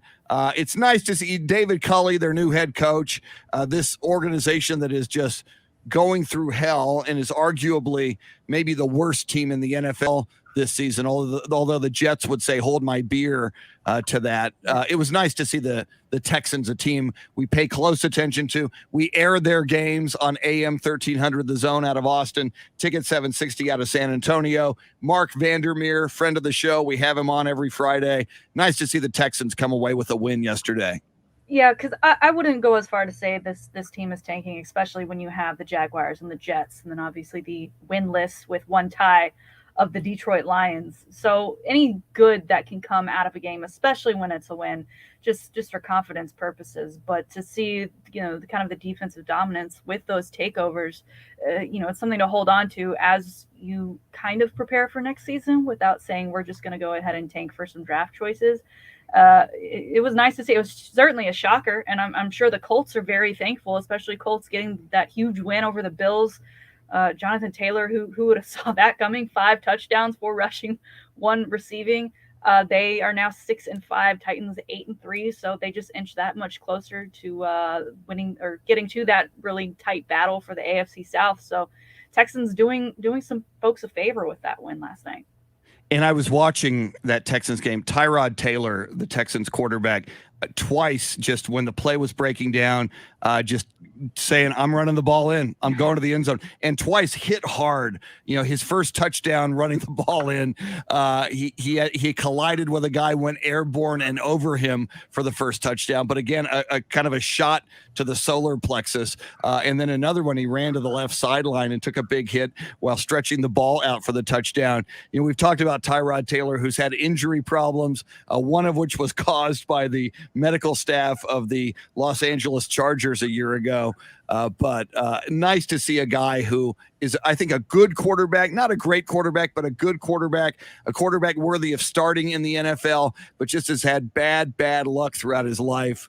Just for an afternoon to see in the rain, Tyrod Taylor just will the Houston Texans twice into the end zone himself, and I believe, therefore, will the Houston Texans to an improbable 22-13 win over the Tennessee Titans. I was happy for Tyrod Taylor yesterday.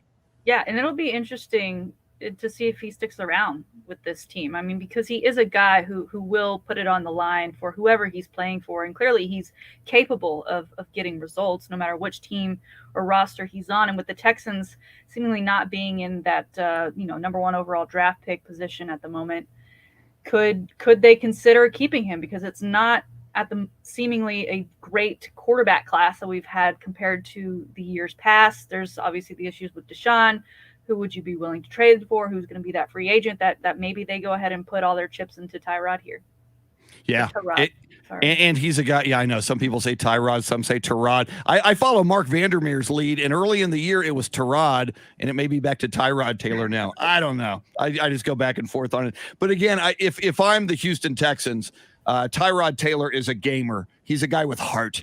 And he's willing to run through a brick wall or run through a defensive line, as we saw yesterday, just to will his way into the end zone. I think he is, no matter what you do at quarterback next year, I think he would be a good influence in the locker room and a good influence and perhaps a mentor to another quarterback if Davis Mills isn't your guy at quarterback next year. Coming up, we got so much to talk about, including the UTSA Roadrunners' amazing instant classic. It'll be remembered forever on that campus. The last second 34-31 victory over UAB to clinch the Conference USA Western title and to advance UTSA to an 11-0 record. The dreams of an undefeated season continue for UTSA. Head coach Jeff Traylor of the Roadrunners going to join us at 8:35, a little bit over an hour. Coming up, it will be the Salty Shakedown along with This Day in Sports History and Sports Birthdays. Your phone calls always welcome along the way. 800-707-9760. Live video on the live video feed via Facebook, via Twitter, via YouTube. Jeremy makes the show go. She's the salty one. I'm Chris. It's the Chris Duel Show.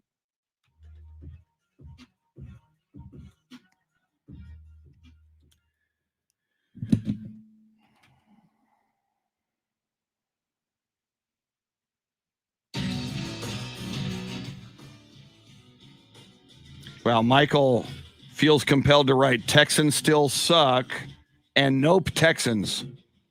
Michael, I think, does not like the Houston Texans.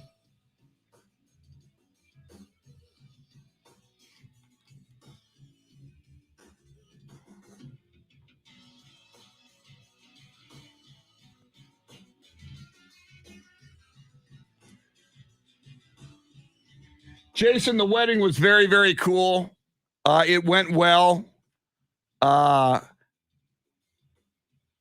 I know you're gonna officiate a wedding and it was in Dripping Springs. It was not at the Morgan Creek barn, but it was a cool outside venue.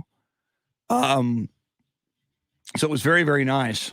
But yeah, it went well and kind of a fun reception afterwards. And it was catered by Chewy's.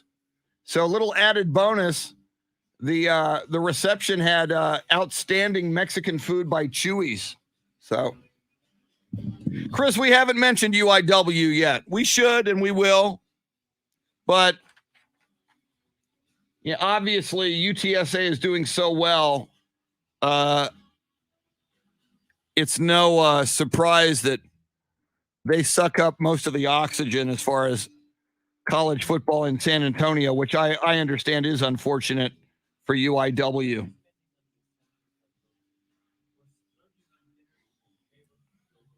So they will play Stephen F. Austin. So yeah, that is a cool deal.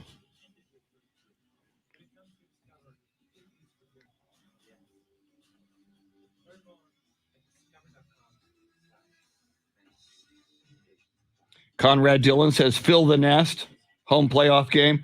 Yeah, Michael, UCLA just destroyed USC. So horrible season for USC, but as a USC alum, I'm hoping it leads to a really good coaching hire. We got a really good freshman quarterback. His name is Jackson Dart, which is a great name. And he spells it Jaxson, Jackson Dart. I think he's going to be really good. I hope. The USC's president says they're committed to bringing in a big-time coach. So we'll see.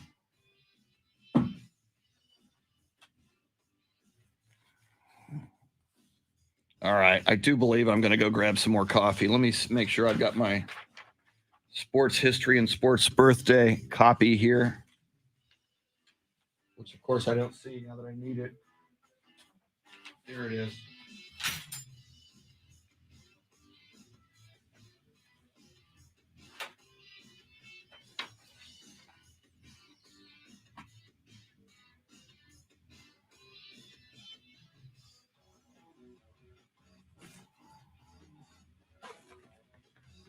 Woo!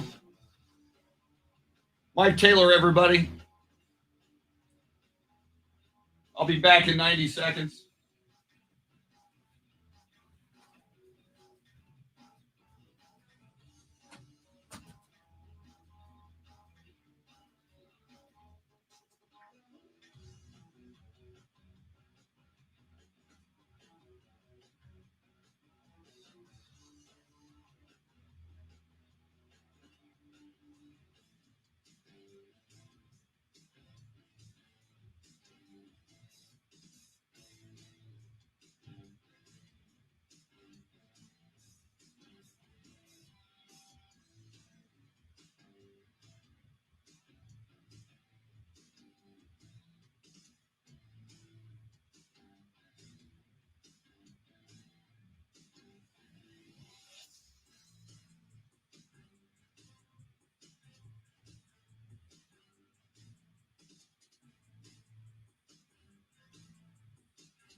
Thank you, Mike Taylor.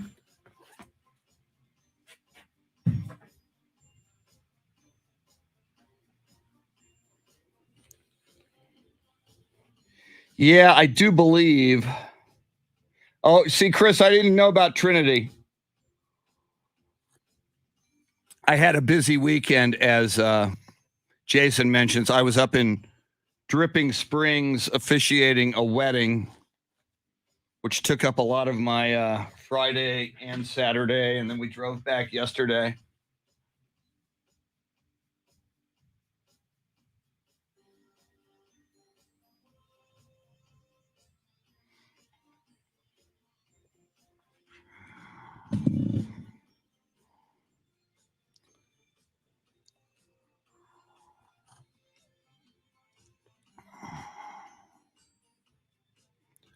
Let's see, I've got that there. I also need to edit that.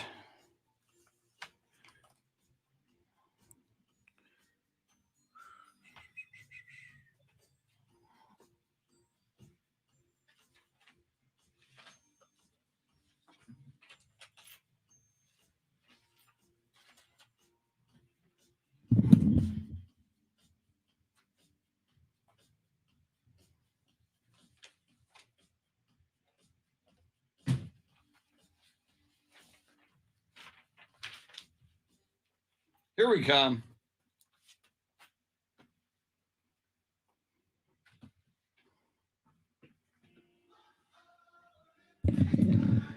John, probably me, because I never want to screw that up.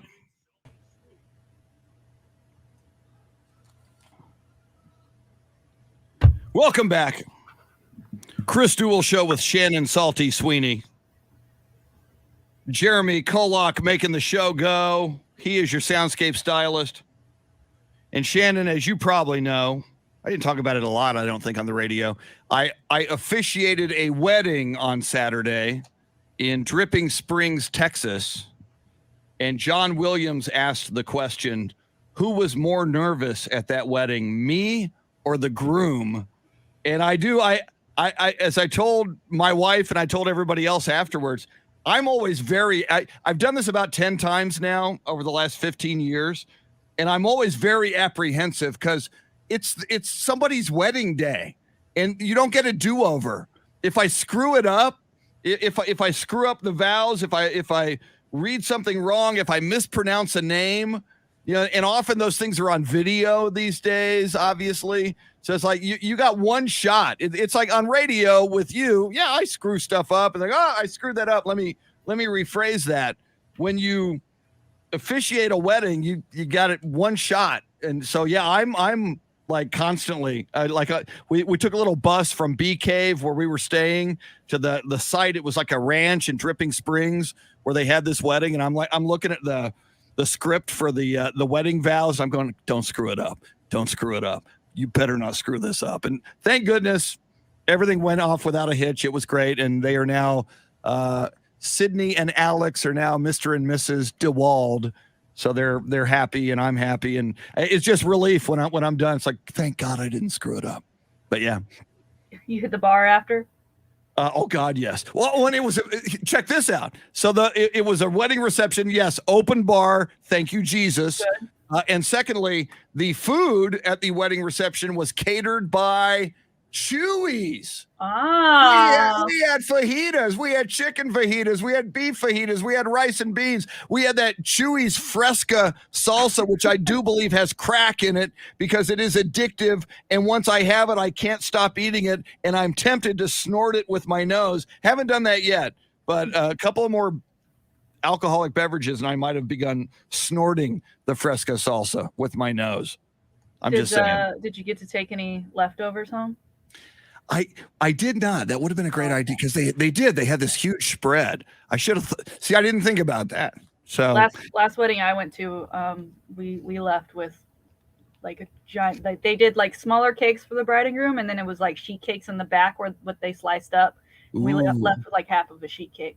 Nice. Yeah, the cake was delicious. So Worth you can it. usually count on good hors d'oeuvres, open bar. Great food, great cake. I'm not going to a wedding if there's no alcohol. I'm sorry. I know. I won't do it. But I think there were like 100, and I remember this from when I got married. There were like 171 guests for this one over the weekend in Dripping Springs. If you put on a wedding and a reception, probably your biggest expense is alcohol. Because I mean, you got to have an open bar. People like to drink, and when there's an open bar, people drink more.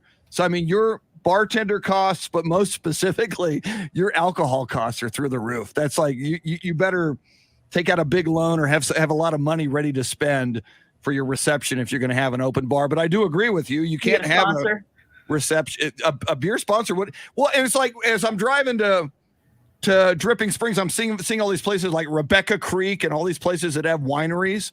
If you get married out in the Texas Hill Country, you may as well just get a winery to be your alcohol sponsor. So yeah, do that, and then maybe hook up with Brown Distributing up in Austin. Yeah. Get a cool beer sponsor. It'd be great. That'd be my first attempt. I've never thought of planning a wedding, but the alcohol is important. That's what I do now. But just bottom line, I walk up, the crowd's there, they're in place. Here comes the wedding. I walk up, I take my place before the bridesmaids and the groomsmen are coming in, and then the bride and the groom, and I'm up there acting really cool, calm, and collected. And you would never know it that I am actually nervous as hell that I don't screw this up. And thank God I didn't again. So I'm like 10 for 10. Haven't screwed one up yet. But again, I'm not getting cocked. I'm doing another one December 21st. My nephew, Matt, is getting married, and his bride, her name is Flannery. And so I got to do one more. And I may retire after this because I don't think I can. The apprehension just gets to me. Well, and that's family. So you really can't screw that one up. Bro. I know. I'll never live it down. Yes. Every Thanksgiving and Christmas for the rest of my life. Oh my God! Did you see? You'll always get the best presents. Screwed up Matt's Uncle wedding. Chris screwed up my wedding. I know. That's what you get for picking me. So okay. So there's that. All right. Without further ado, ladies and gentlemen, you are moments away from Shannon's salty shakedown and knowing the mood that she has been in all weekend long, ever since the Longhorns lost to West Virginia. I have a feeling this one will be extra salty this morning. But before that, some sports birthdays and this day in sports history.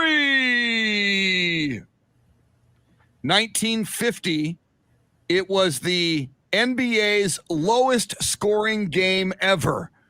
1950, there were 7,021 fans in attendance as the Fort Wayne Pistons beat the Minneapolis Lakers 19-18. That was an NBA score. It was 19. What kind of idiots? I mean, I can score 20 if you put me out there for 48 minutes. Guys get to the free throw line more than that. Exactly.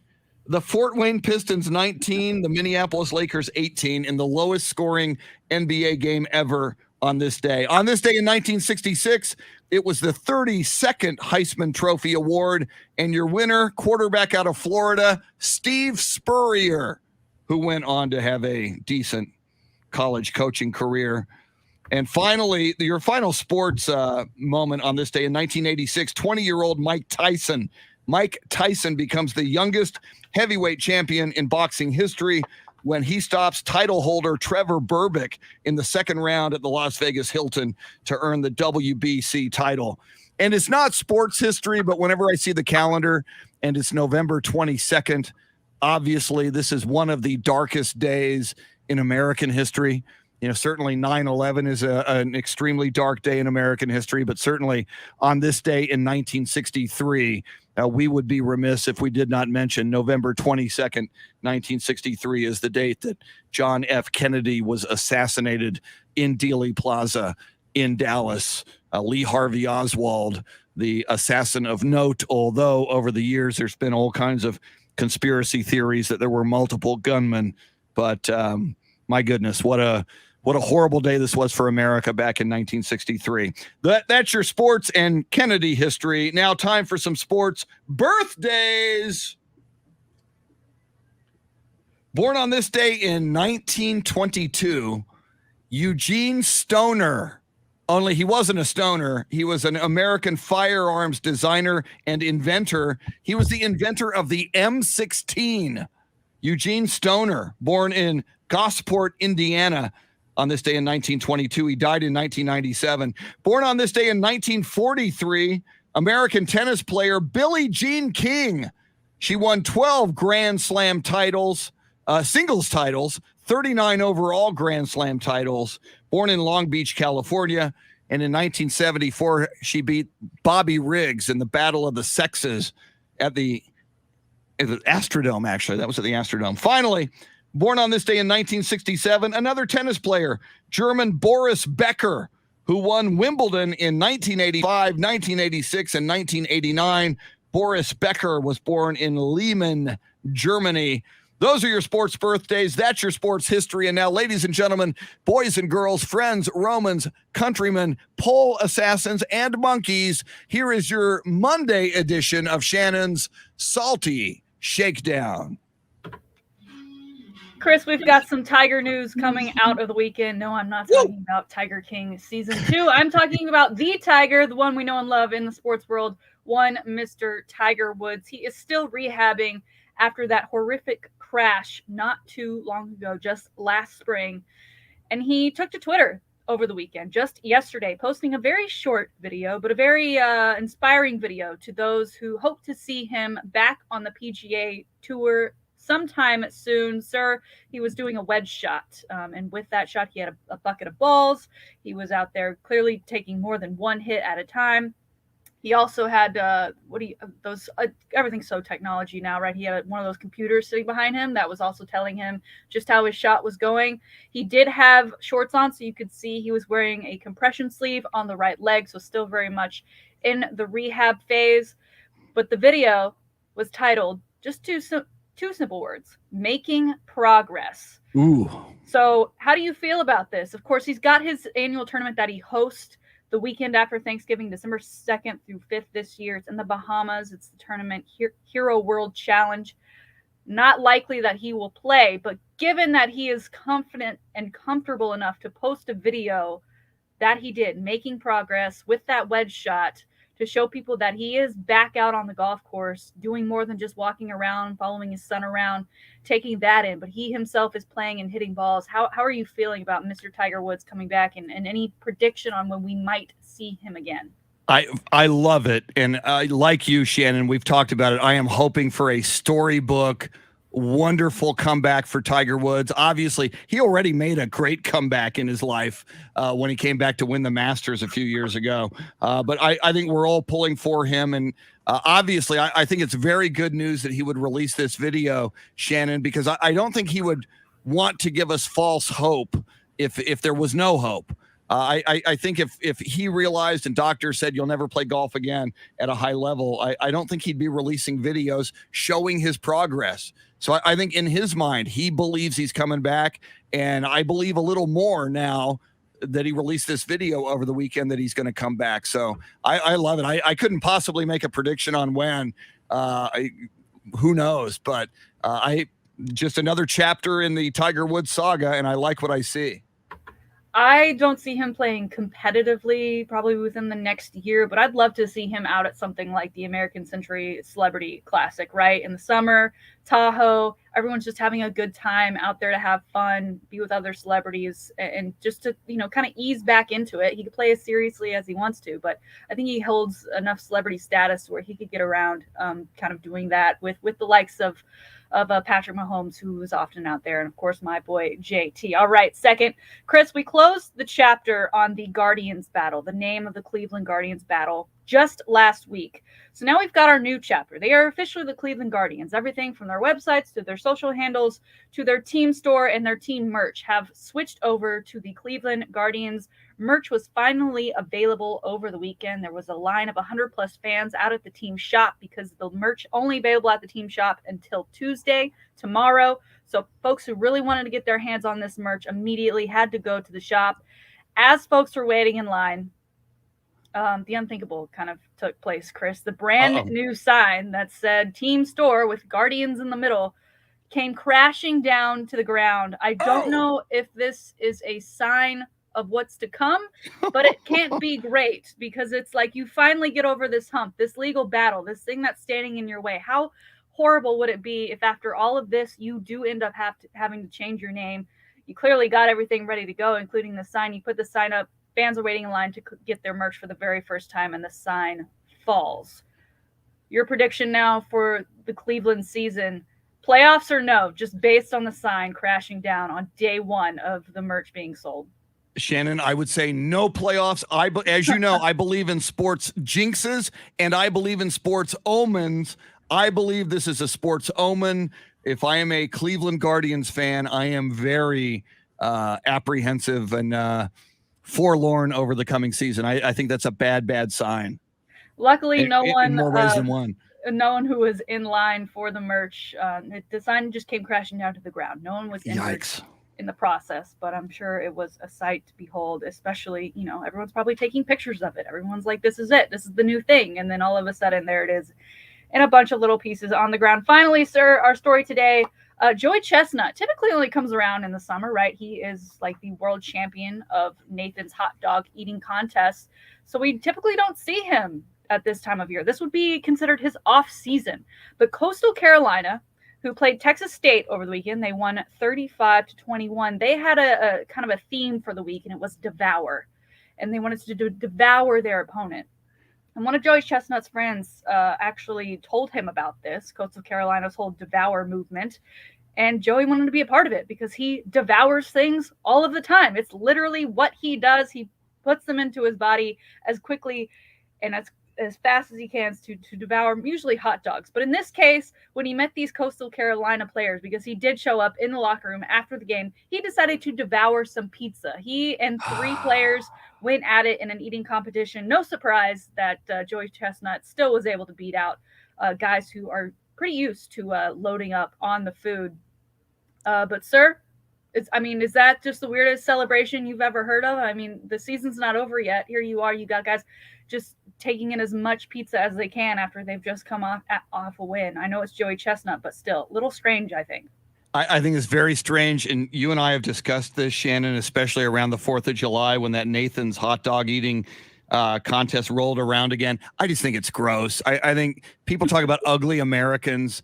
The whole idea of stuffing hot dogs, in Joey Chestnut's case, down your gullet, it's sickening to me. I'm not a fan. I think it's ridiculous. I don't understand the allure and the popularity of the Nathan's hot dog eating contest. Now, that being said, for the players at Coastal Carolina, Joey Chestnut is a celebrity, and for college football players who are probably not as grossed out as I am or philosophically opposed as I am to a food eating contest, for him to come and show up, hang out in the locker room and have a pizza contest with them, that was probably cool for them. So on that level, on video, I tip my hat to Joey Chestnut for at least, doing something cool for some college football kids, which he apparently did. So this is who he is. This is what he does.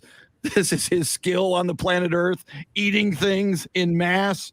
So share the love with the Coastal Carolina players. So I guess that's okay.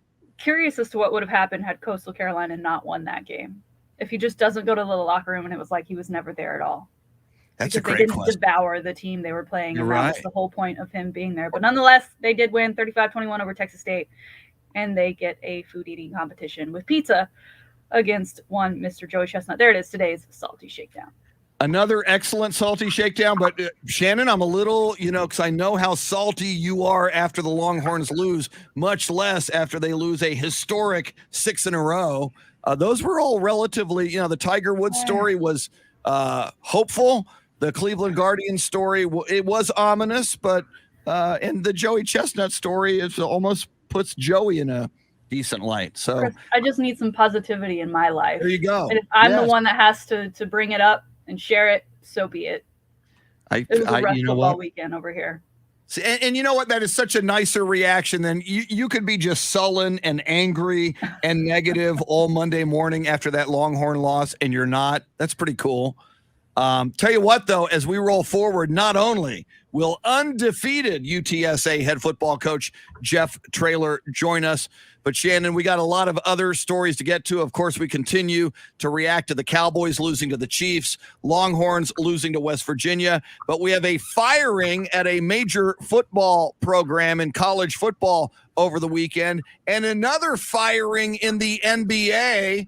The son of one of my spirit animals, one of my favorite television commentators who Shannon doesn't like as much as I do, and some Rory McIlroy news coming out of Dubai. Lots to get to. NFL, college football, NBA, and more. Oh, and it's a Spurs game night. Spurs host the Phoenix Suns tonight at the AT&T Center.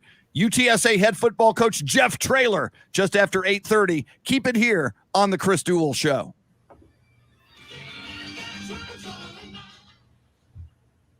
Warren Wheeler, good morning.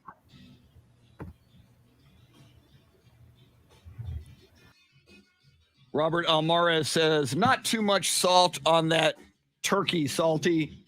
Very funny. I have to send my niece a text because she's watching my mom this morning.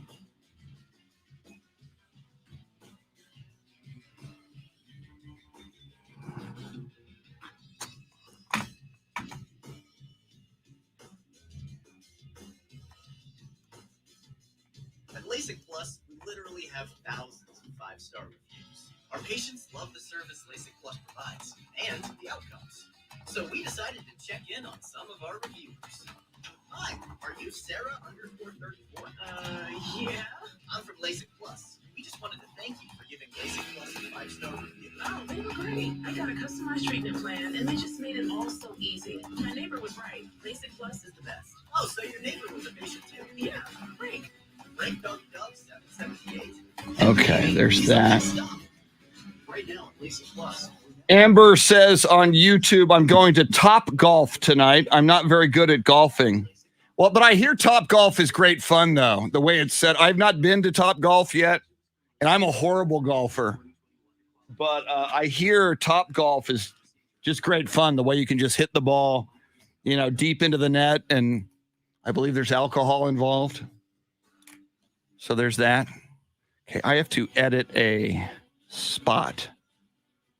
Actually, 5 of them, but hopefully it's all one topic. Let me see this.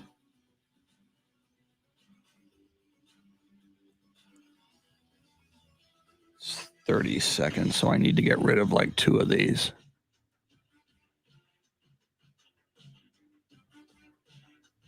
Oh, Jason says Top Golf is golf, bowling, and darts all in one. That would make sense, Jason, for the popularity. I know a lot of people love it. I'm embarrassed that I've never been.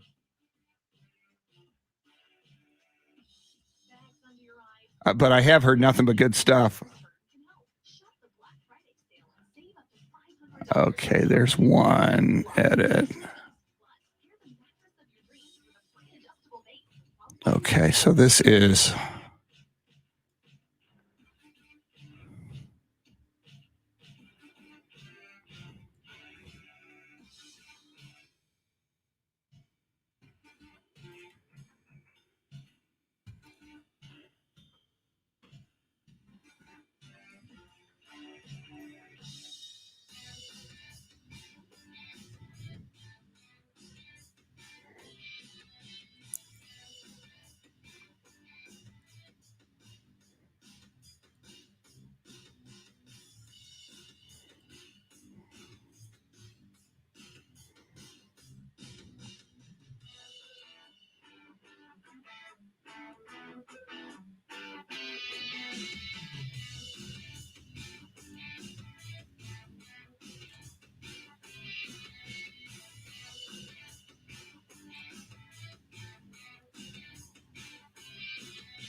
Frank Casares Jr. says good morning.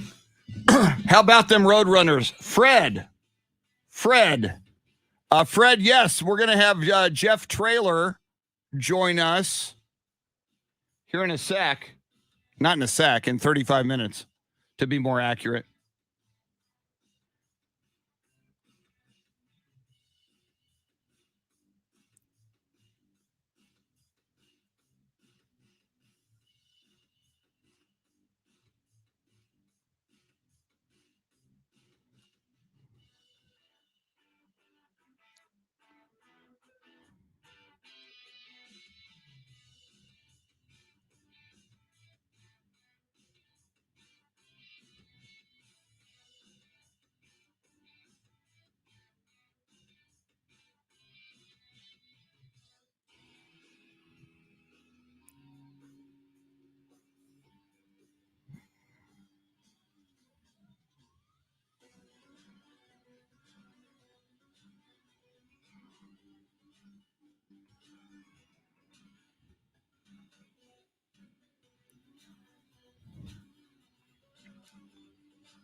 Amber, the wedding went real well.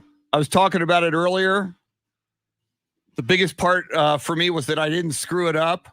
That's always my biggest fear, is if I screw it up, there's no do-overs. So I act all cool, calm, and collected, but I'm actually just saying, don't screw this up. You don't get a second chance, and you'll ruin somebody's special day. I don't want to do that. But it was amazing. They had it out at a ranch. It was a venue for weddings and gatherings. So they had a cool outdoor area to have the wedding, and then, kind of an indoor-outdoor thing for the reception, which went real well. So it was a really cool event and a really really nice venue in Dripping Springs. Somebody was telling me, and I forget what the number was, but it was a mind-blowing number. The number of weddings that they have in Dripping Springs, apparently, and I didn't know this, Dripping Springs is a big wedding destination, which I didn't realize. Now I know. Like Top Golf, I'm kind of late to the party. Okay. I have one more after this. Do I have time to edit that? I think I do. Robert says Brackenridge Park hosted the early Texas Opens. I didn't know this. All right, Amber writes on YouTube. The rest of you might not see it. The new Jeremy looks like he should be in a Twilight movie. Now, why do you think he should be in a Twilight movie? That's a funny comment. Okay. Oh, I need one more of these. Where is it? I'm editing audio while I talk to you. Let's see here. And I've got one more to do. I've done 4. And I just have one more if I can get it done in time, which I may not. Yeah. It's looking less likely now. It's longer than I thought it was.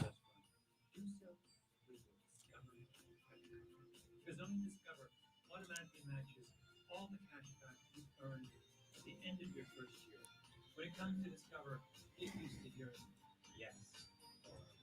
Learn more at discover.com/match. Limitations apply. 2021. Listen.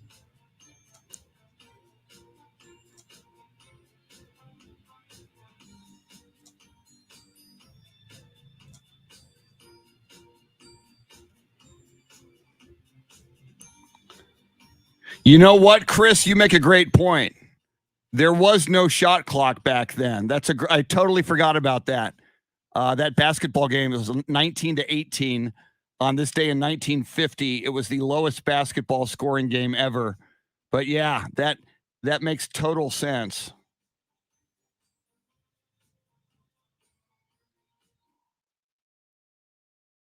I'm glad you brought that up. Robert says, go get a burger at the Brackenridge Golf Course and look at the walls of history and a wine. Yeah, I would imagine they've got a tremendous memorabilia up there.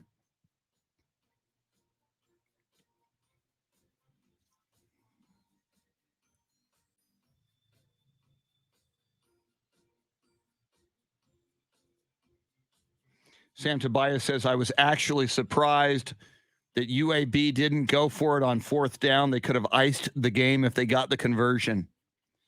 Yeah. A lot of second guessing when you lose a game like that.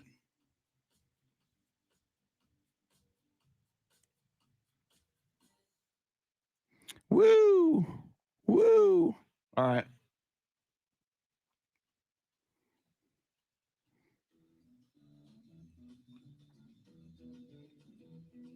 This is the Chris Duel Show.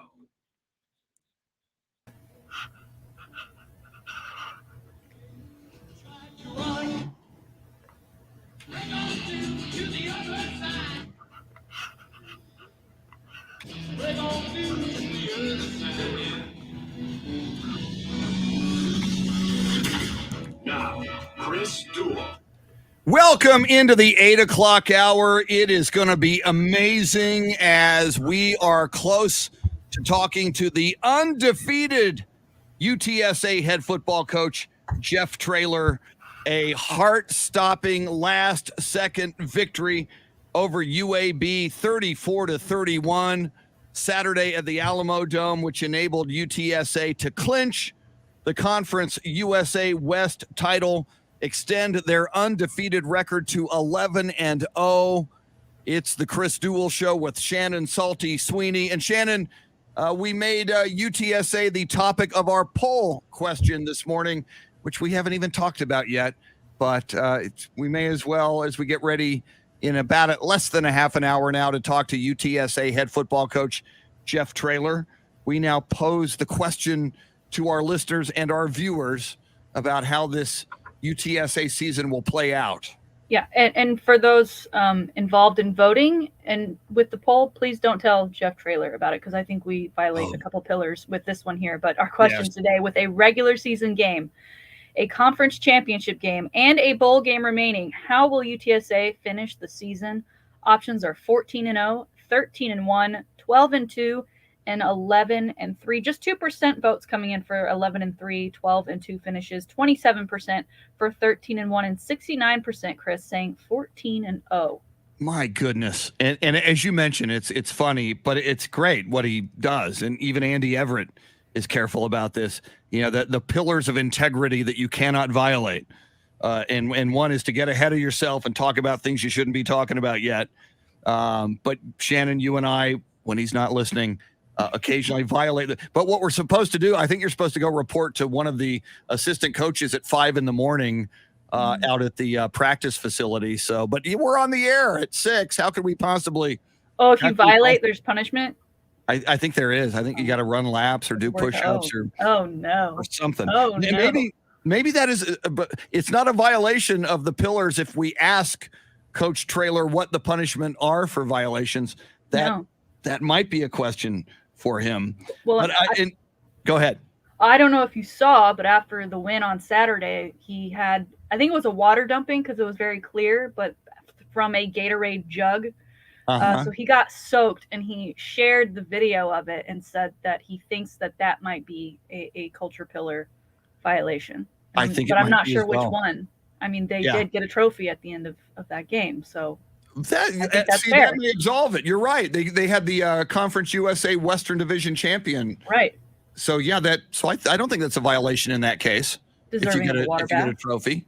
But Shannon, I did see, and you've brought this up many times throughout the football season, and I think many times it was not warranted. But once again, as we've seen throughout the season across the country, when UTSA got that win, 34-31 over UAB, UTSA Roadrunner fans stormed the field. Was that a violation of one of the culture pillars? And were those UTSA fans justified, Shannon, in storming the field on Saturday evening? Of the ones we've seen this year, I'm going to go ahead and say that one was one of the more justified, because you actually won something other than just the game that was being played. And not only that, it was another historic win, but a historic win that led to this trophy that they were given for the Western Division. And in doing so, they beat the 3-time previous champ in UAB. And then, the way they won the game in that fashion, 3 seconds left on the clock, they're down in the red zone. A tipped pass ends up being a UTSA Roadrunners touchdown. I mean, there is plenty to celebrate. Now it'll be interesting to see if there's any repercussions that the school might face. I'm not sure what their version of storming the field or field of play rules are in comparison to the SEC, where most of those events have occurred and plenty of fines have occurred over the season. But of all of the ones, I'm okay with it. I am okay with it. Especially it was, potentially that last home game of the season. But now it looks like as you said, the Conference USA Championship game will actually be played in the Alamo Dome, which is pretty cool.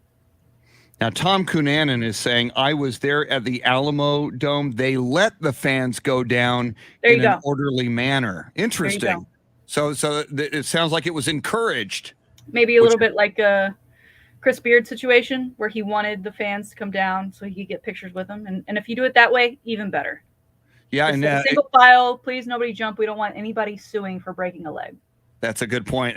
Xavier Moreno writes on the live video feed, it was planned to storm the field. It was actually a meet the team function. And Jason Paniagua says it was a fan appreciation function. All right, so that's a different thing. Awesome. I did see some players taking some photos with some kids and the jerseys, and that's always cool to see. So that's even better. That's something I wish more teams did, actually, would allow younger kids to meet those players, because they are superstars to a lot of people. And I used to be the PA announcer for the San Antonio Talons of the Arena Football League, and what they would do every game, and obviously it was the Arena Football League, they wanted to be as fan friendly as they could, but I liked it. After the game, the players would stay on the field, fans would come out, and especially kids, and they would meet the players, they would throw footballs around with the players, they would take pictures with the players. And granted, and again, there weren't a whole lot of people attending Arena Football League games at the Alamo Dome at the time, so it's probably not practical to do this at big-time college football games. But if you could do something like this, or at least have a lottery, or at least do it for young kids, I think it would be a cool thing and a great experience for kids to meet players like this. So I do kind of like it. And when they did that in the Arena Football League, I would go down sometimes and just watch the looks on the faces of young kids who were able to come on the field with those players. And it was really, really cool. It was cool for the kids. Yeah, just add it to the list of the long reasons why we love us some Coach Jeff Traylor. Yeah, he had a hand in it. Hey, guys, we're going to stay after the game and show some appreciation to the fans that came out. Take some pictures with the kids, throw the football around. Yeah, it's just something else we can talk with Jeff Traylor about at 8:35. I'm noticing just a couple more comments on what we're talking about. Alfred Fenwick says on the live video feed, it was a fan appreciation function. It was great stuff. I didn't see anybody, just a couple of people jump over the fence. Otherwise, it was orderly. So way to go. Just another, and I've said this, Shannon, you've said Jeff Traylor, and he's like the CEO, obviously, of that football team. So if they were going to have a fan appreciation come down to the field thing, clearly Jeff Traylor signed off on it. And this guy, he just makes all the right moves. I mean, he's just doing everything right. And as much attention, Shannon, as we've seen piled, rightfully so, upon this UTSA football team, its players and Coach Traylor in the weeks leading up to now, you add a last-second victory that is kind of that final play has gone viral already. I just think you're going to see even more love in the national media this week and moving forward for UTSA, which is just great for that team and those players and that university. I love seeing it.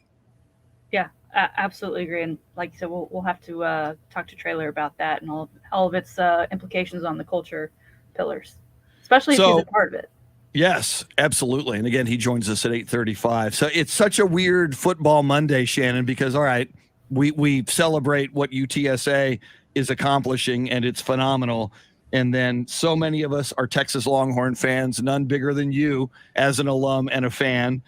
In fact, I saw you even tweeted out, you first tweeted something along the lines of Longhorns, you were holding my heart before the game. And then you retweeted that with a broken heart emoji. The Longhorns broke your heart over the weekend, Shannon. Yeah. Another heartbreaking loss. I stopped putting out score predictions because I just have the gut feeling of they're going to lose. They have the pieces to win. They have the capability of winning, but they have gone out and just done nothing time and time again. And here they are in West Virginia, a place that is hard to play. It was cold. West Virginia with the same record coming in as Texas, both teams vying to make a bowl game, and to do so had to win out. West Virginia just got it done. I mean, it was just not pretty for Texas, and lots of questions, more so than answers, for this football program. Really interested again. Monday press conference with Sark will be later this morning. He's got a lot of things to answer to, and I just don't know that he has any right now. Yeah, and of course, our good friend Taylor Estes of Horns 24/7, she'll be on this show 24 hours from now, just after 8 o'clock tomorrow. So she'll report back to us, and we'll have sound for you as well, in all probability, of Coach Sark and what he has to say in the aftermath of that. So you got the Texas Longhorns losing in ugly fashion, the Dallas Cowboys losing 19-9 to the Kansas City Chiefs. Shannon, we talked about it at length earlier in the show, but you just that the offense, if you know those 3 field goals, if you get touchdowns instead of field goals right there, that would give you enough to win. And as we've said all along, holding Patrick Mahomes and the Kansas City Chiefs to 19 points, especially when they came out and seemed to be moving the ball at will in the first quarter on the Cowboys. I think kudos to Dan Quinn and that Dallas Cowboys defense. They certainly did adjust for the final 3 quarters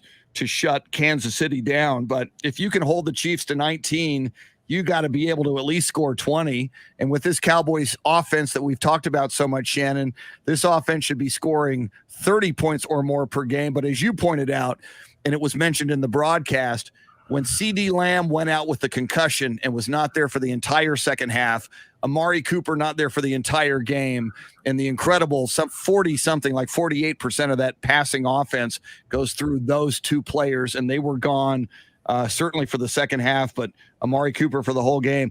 And Tyron Smith, Shannon, so many times throughout the years when Tyron Smith is not in the game, I think Dak Prescott, not only is the pass rush more intense on Dak Prescott, but I think he even presses a little more. When he knows Tyron Smith isn't there, I think he knows the imaginary clock in his head as far as how quickly he needs to get rid of that football moves just a fraction of a second faster. And I think that affected his timing early in the game. We saw Dak overthrow a couple of open wide receivers on what would have been big gains, if not touchdowns, because those receivers had separation on the defensive backs. So just a bad game for the Cowboys. And Shannon, it's 2 in 3 weeks now. The Cowboys have lost 2 of their last 3 games.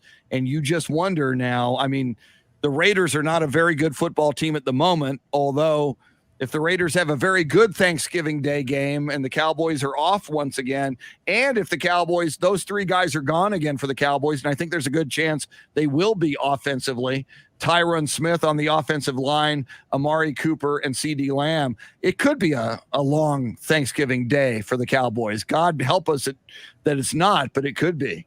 Yeah, and thinking of this game against the Chiefs and the Falcons just the week before, the Cowboys were having their way clearly with the Falcons, and you saw them go for it on 4th a lot. You saw them going for the touchdown rather than settling for the field goal. And looking back, we had a 33-yard field goal, a 48-yard field goal, and a 30-yard field goal for the Cowboys. That ended up being their total 9 points for that entire game. And they were 4th and long situations, so they're not, I guess, what you would typically think of going for on 4th down. But given, especially that last one being a 30-yard attempt, it was 4th and 5. If that was the Cowboys of last week, especially where they were in the game at 6 and 16, I don't know why they weren't going for it to get that first down, to keep momentum going. They did have momentum at that point with Kansas City. Kind of, they threw that interception.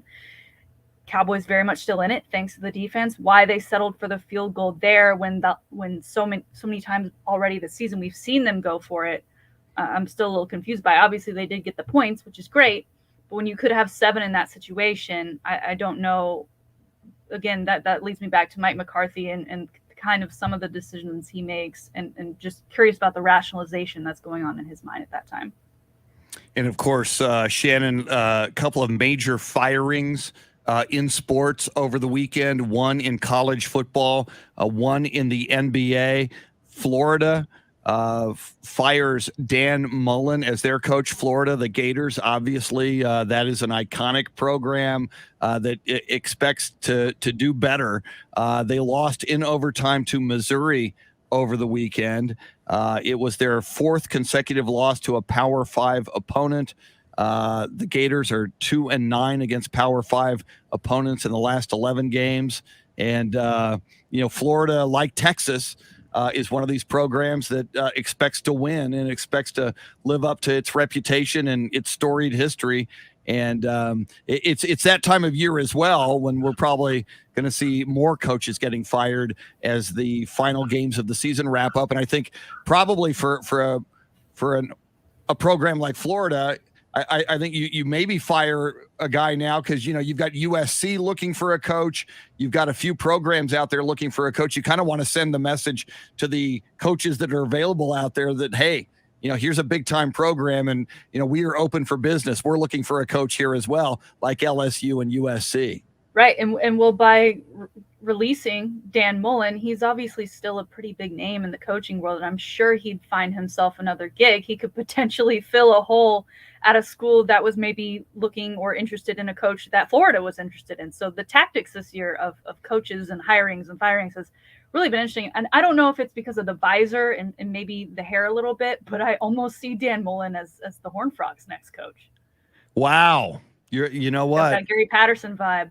Yeah. And you think about a Dan Mullen and you're right. I mean, he comes with a lot of cachet and he's a pretty big name in college football ranks. And that would make sense, for him to make the move. It's almost a lateral move. Obviously, Florida, a bigger program than TCU, but for Dan Mullen, that might be quite a move. And interestingly as well, Shannon, in the NBA, and we kind of saw this coming. It's interesting. Luke Walton fired over the weekend as the head coach of the Sacramento Kings.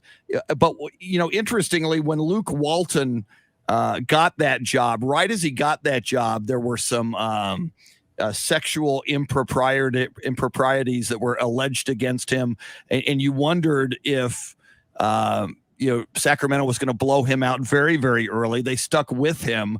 But this season, they've lost 7 of their last 8 games. They're 6-11 on the year. And, they've got much higher expectations in Sacramento.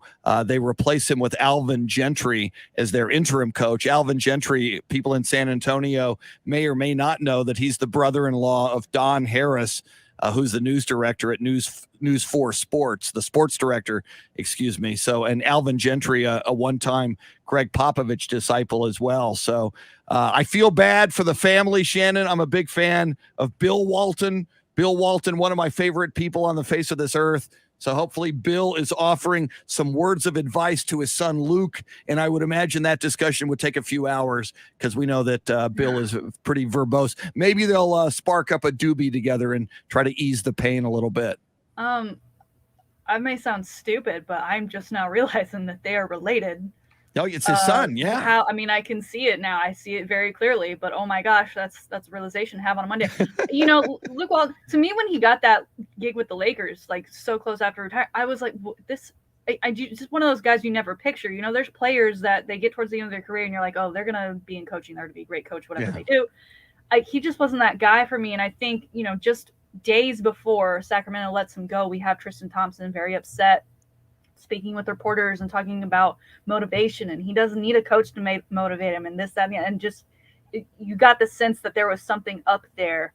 And so more so maybe than the losing, there was some in the locker room turmoil that ultimately led to this departure this early in the season. Yeah, and I think one of the reasons Luke Walton got that early gig with the Lakers, Steve Kerr was out. Was it back problems? Whatever the reason, Steve Kerr was out for several games with the Warriors when they were in their heyday of their dynasty. And Luke Walton went something crazy like 34-0 or 34-1, but it was with the Warriors. It was like you or I would have probably.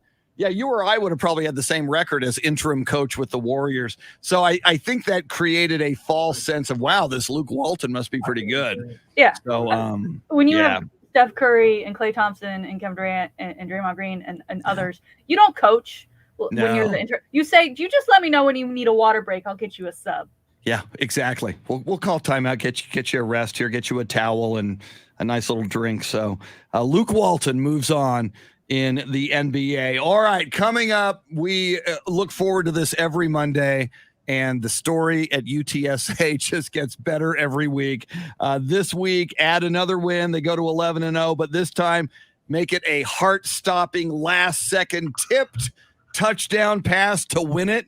34-31 over UAB to bring UTSA the Conference USA West title.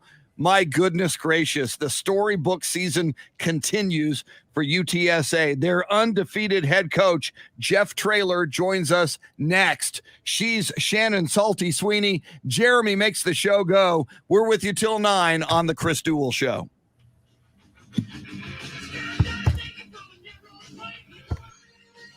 All right.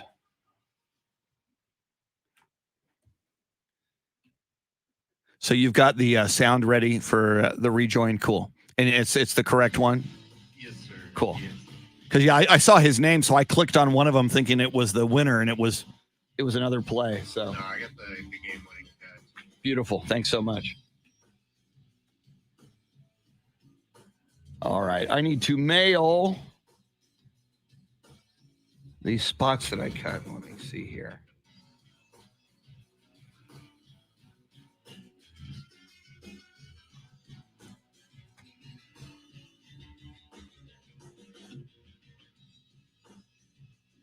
How do you want me to play it again? Like So you play music, whatever music you choose. You don't need the rejoin guy's voice this time because you're going to play the highlight. So yeah, just music underneath, appropriate music. Maybe instrumental, but not necessarily because we're going to play the call. But whatever you think would be good, upbeat music there to play and just make sure we can hear the audio. And he's usually good about calling. He tends to call right around 8:35.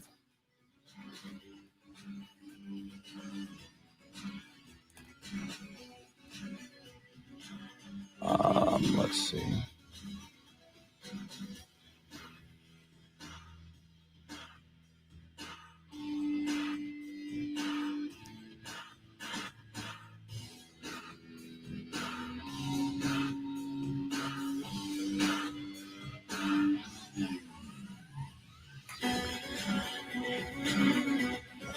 Okay.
Your nose light to the max.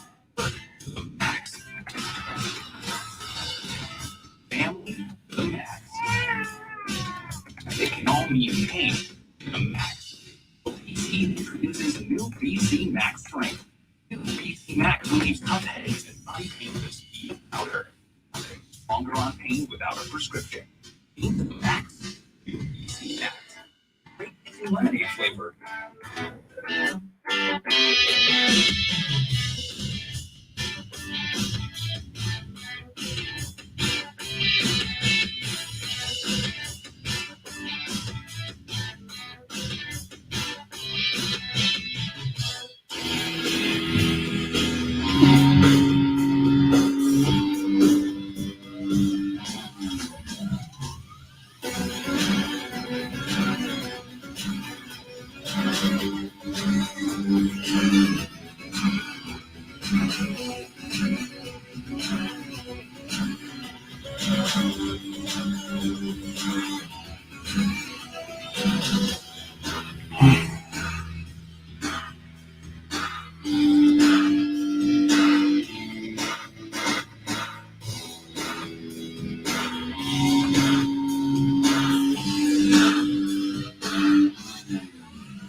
Jeff Traylor going to join us here in just a bit.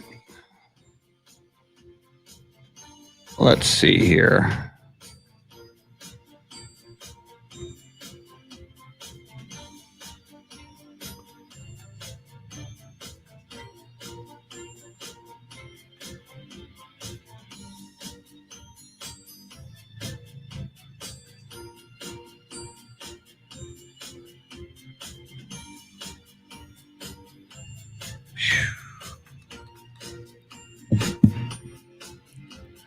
There you go, Steve Duraco. Steve Duraco says, we played football at UTSA when football wasn't cool.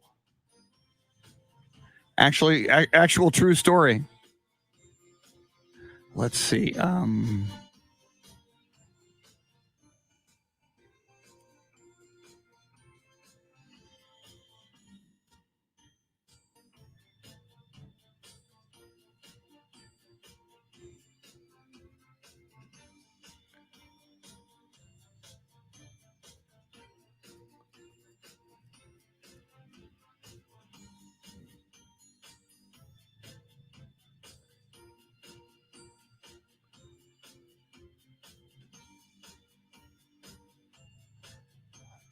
See.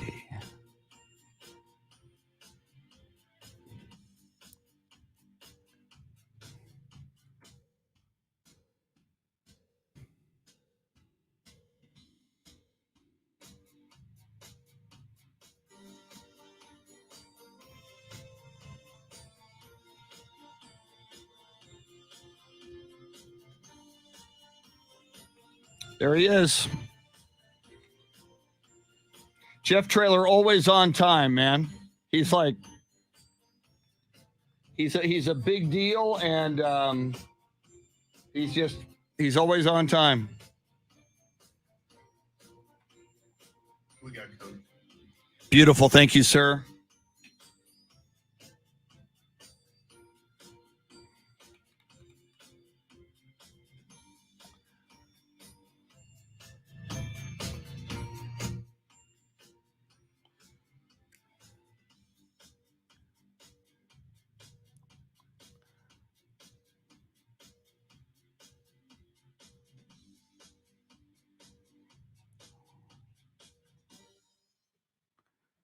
Here we come. Should be a highlight here as well.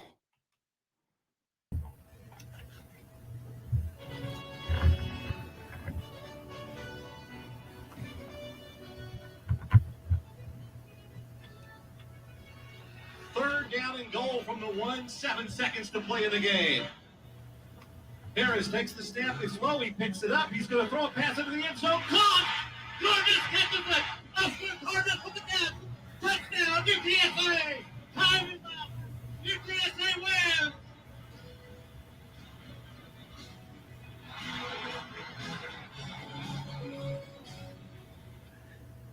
The winning touchdown pass with just 3 seconds left on the clock. Frank Harris, it is tipped, but Oscar Cardenas with a catch that may be one of the most memorable catches, if not the most memorable catch thus far in UTSA history. The UTSA Roadrunners defeat UAB 34-31 to clinch the Conference USA West title. On the phone line is the undefeated head coach of the UTSA Roadrunners, Coach Jeff Traylor. Coach, congratulations on the Conference USA West title and a heart-stopping victory on Saturday at the Alamo Dome. Good morning, Coach. Every week we talk to you, and there's another great win. You're 9-0, you're 10-0, you're 11-0, and this time you and the UTSA Roadrunners do it in heart-stopping, exciting fashion. You've had a couple of days to digest what happened at the Alamo Dome on Saturday and Saturday evening. Now that it's Monday morning and you've had a chance to think about what this team has accomplished, what are your thoughts about where you are and what's next for the UTSA Roadrunners? Well, obviously we've got North Texas next, and they'd love nothing more than to ruin our perfect season, and we'd love nothing more than to keep them from going to a bowl game. So we got a chance for both teams to ruin the other team's season, and that's our focus right now. Coach, it was senior night on Saturday. So many fans in attendance, so many fans that the SAPD apparently dispatched drones during tailgating just to add extra security. Tell us about senior night and that moment, and then after the game, having fans on the field getting to interact with the players. Well, those seniors, that was extremely special for them and for me as well, and all of our staff. You know, those are the guys that, you know, really, really bought into us immediately. We brought back 12 of those super seniors, and I didn't promise any of them anything except that the expectations were going to rise, and our culture had to match it. And each one of those kids, some of those kids came back as backups, some of them came back as starters, and some of our very best players. But that's what made it so special, because I'm going to always remember those kids. And because of the pandemic, we had the super seniors, which has never happened in the history of football. So 12 of those kids got to do senior night twice, and hopefully that'll never happen again in football. But yeah, a very special day. The fans were amazing. As I've said a million times, Sosa always shows up, and that band, and our student section always shows up. But man, the city of San Antonio has just really responded to our kids, and who couldn't love our kids? They're easy group to root for and love. So true, Coach. And this game on Saturday, I mean, from the get-go, you guys were looking at adversity. UAB scores in the first minute on that 74-yard touchdown pass. You guys were behind early, had to fight back. You fought back a number of times throughout the game, and then it seemed like UAB would always answer and take the lead again, and certainly they did that in the fourth quarter as well. Did it benefit you guys? Coach, throughout the season have finished strong. You guys, obviously with the perfect record, with the game on the line, there have been pressure moments in the second half for your team. What was the feel throughout the game when you guys were trailing and having to fight back, and especially in that fourth quarter and on that final 7-play, 77-yard drive? What was the feel among the team, and what was the feel on the sidelines? Well, it's just kind of who we are. I mean, we've now played 11 games this year. Last year we played 12. So, we've been together for 23 games.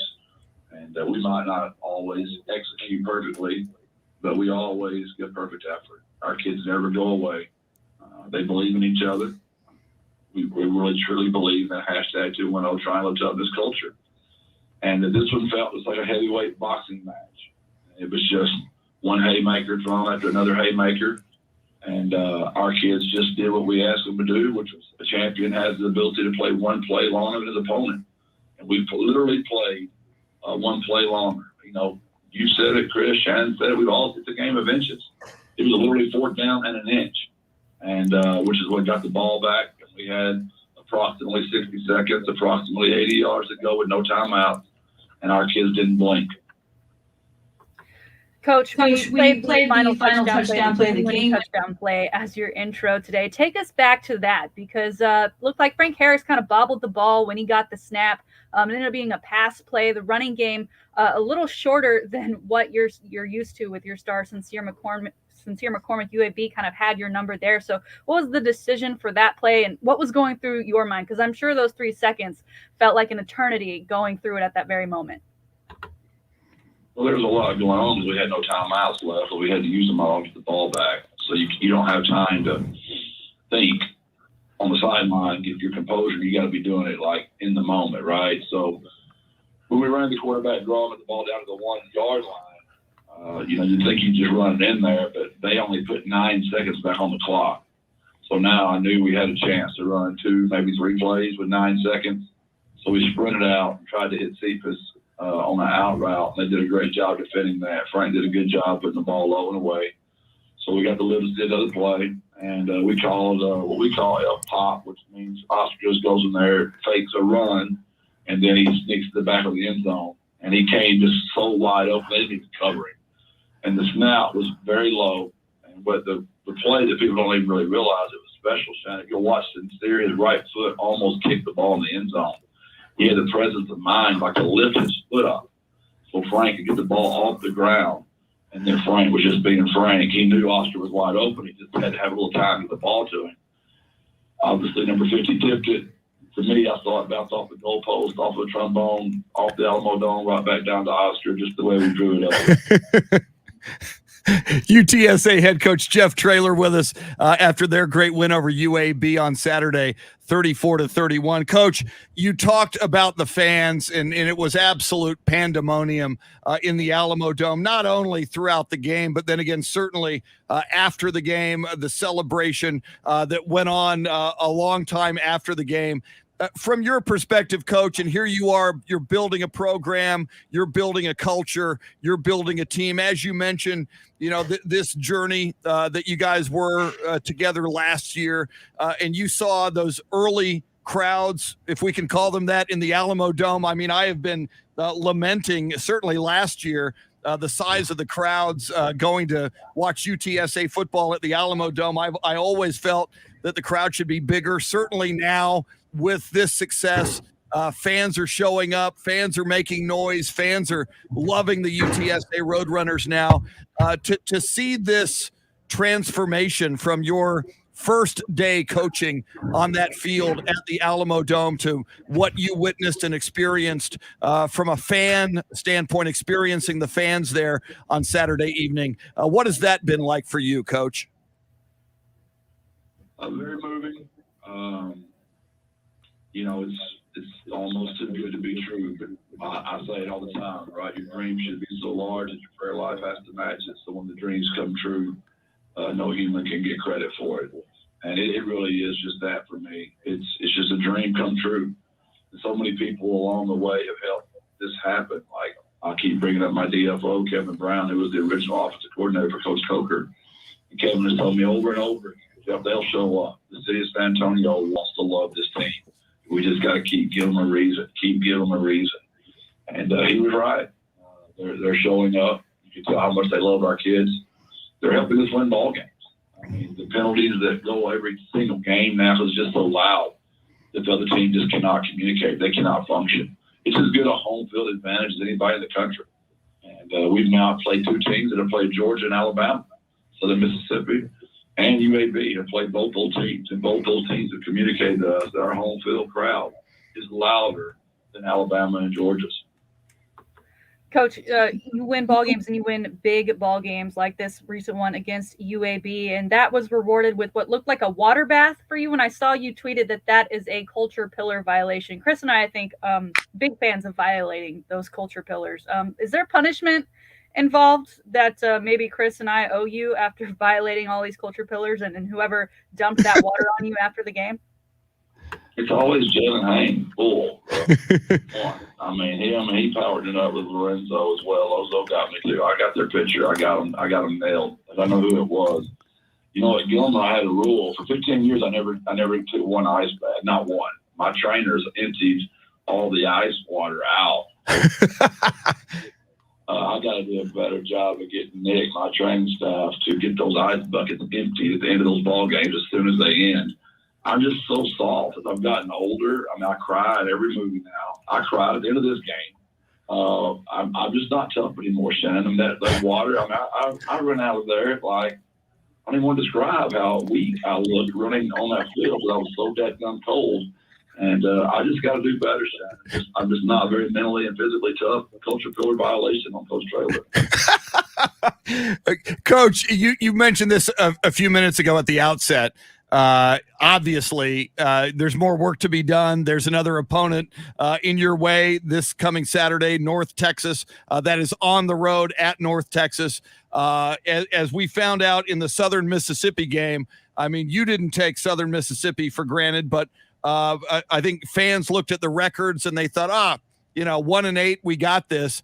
The 11-0 Roadrunners at North Texas. North Texas is 5-6. They're 4-3 in the conference. But these two schools over the years, Coach, as you well know, have it's been a bit of a rivalry. It's been very contentious back and forth. What do you have to communicate to your team, if anything, going into this one to make sure that you guys have the best opportunity to seal the deal and finish the regular season at 12-0? Well, let's just be factual and not be hypothetical.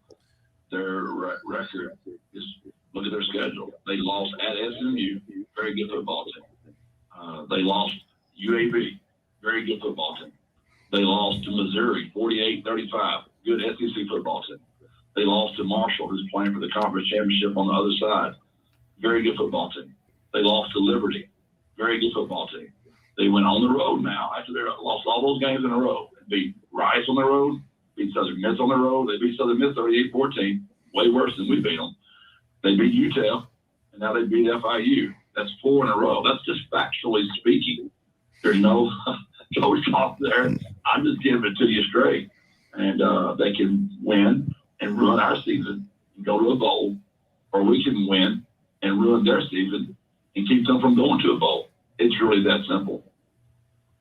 Coach, after the previous win, you were back on campus last week to pass out some food. It looked like it was pumpkin pie that was going around. Given that it is the Monday before Thanksgiving, I have to do my journalistic due diligence and ask you what your favorite food item is for the big holiday Thanksgiving that you're looking forward to eating, or something that once you do get back home to spend Thanksgiving, I'm not sure what your schedule looks like for this week, but what's that Thanksgiving dish you always look forward to? Well, my mother-in-law is as good a cook as there is in the world. And my mother, she does a great broccoli and rice casserole. I'm still a traditionalist, just turkey and dressing with some good dressing on top of it. Love my snacks. Banana pudding, pecan pie with some Cool Whip on top. Probably be my go-to. And looking forward to that. I will admit, there's so many special memories in my career. Thanksgiving. You're always exhausted at this time of the year. I'm very blessed to have an amazing family, and I've always had amazing football teams. So there's always a very, very big game coming up. And again, there is this year, and we've always had a lot of success.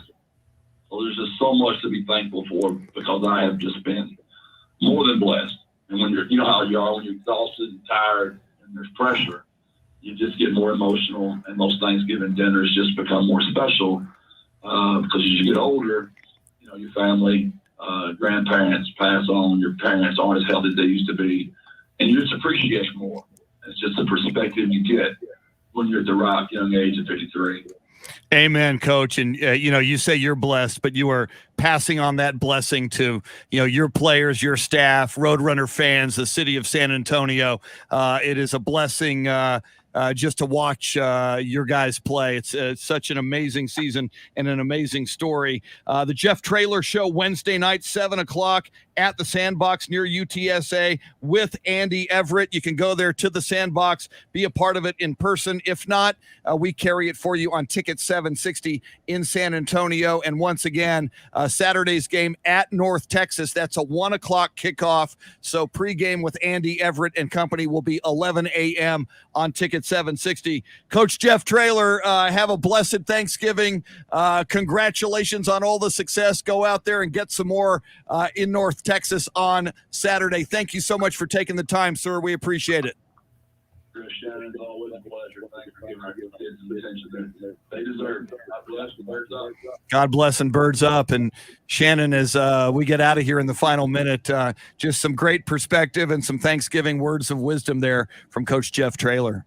Yeah, and he's got quite the palate. I'm pretty basic. Just give me some turkey. I'm good. Yeah. Turkey and potatoes. Yeah, I can eat pretty much everything, even the cranberry sauce. I'll even eat that sometimes. Canned or right. not canned? Yeah, both pretty much. But yeah, fresh would be nice. Shannon, outstanding as always. Let's do this again in 21 hours. I'll be here. Let's do it. Woo! Jeremy KOLAK, welcome. Thank you. You here tomorrow? All right. I'm here tomorrow. Yes. We'll do it again. Jeff Traylor, he absolutely rocks. Have yourself a great Monday. We will see you later. Adios, amigos. Jeff Traylor is just so good. Man, but he points out the North Texas, a lot more formidable than their record. How about him just knowing that schedule and all that? It's like, yeah. Dang. Well, and I was going to say, he's so prepared when he described it, Gilmer, how he makes sure that all of the ice and water containers are emptied by the end of the game. That's part of his staff's job. It's like he prepares for everything. He prepares for every eventuality. That's amazing. Amazing. All right, y'all. Ralph, Jason, Pablo, Amber, Louisa, Chris, Dean, Thomas, Xavier, Robert, whoever else may be in here, John. Till next time, which is in 21 hours. See you later. Adios. Have a great Monday.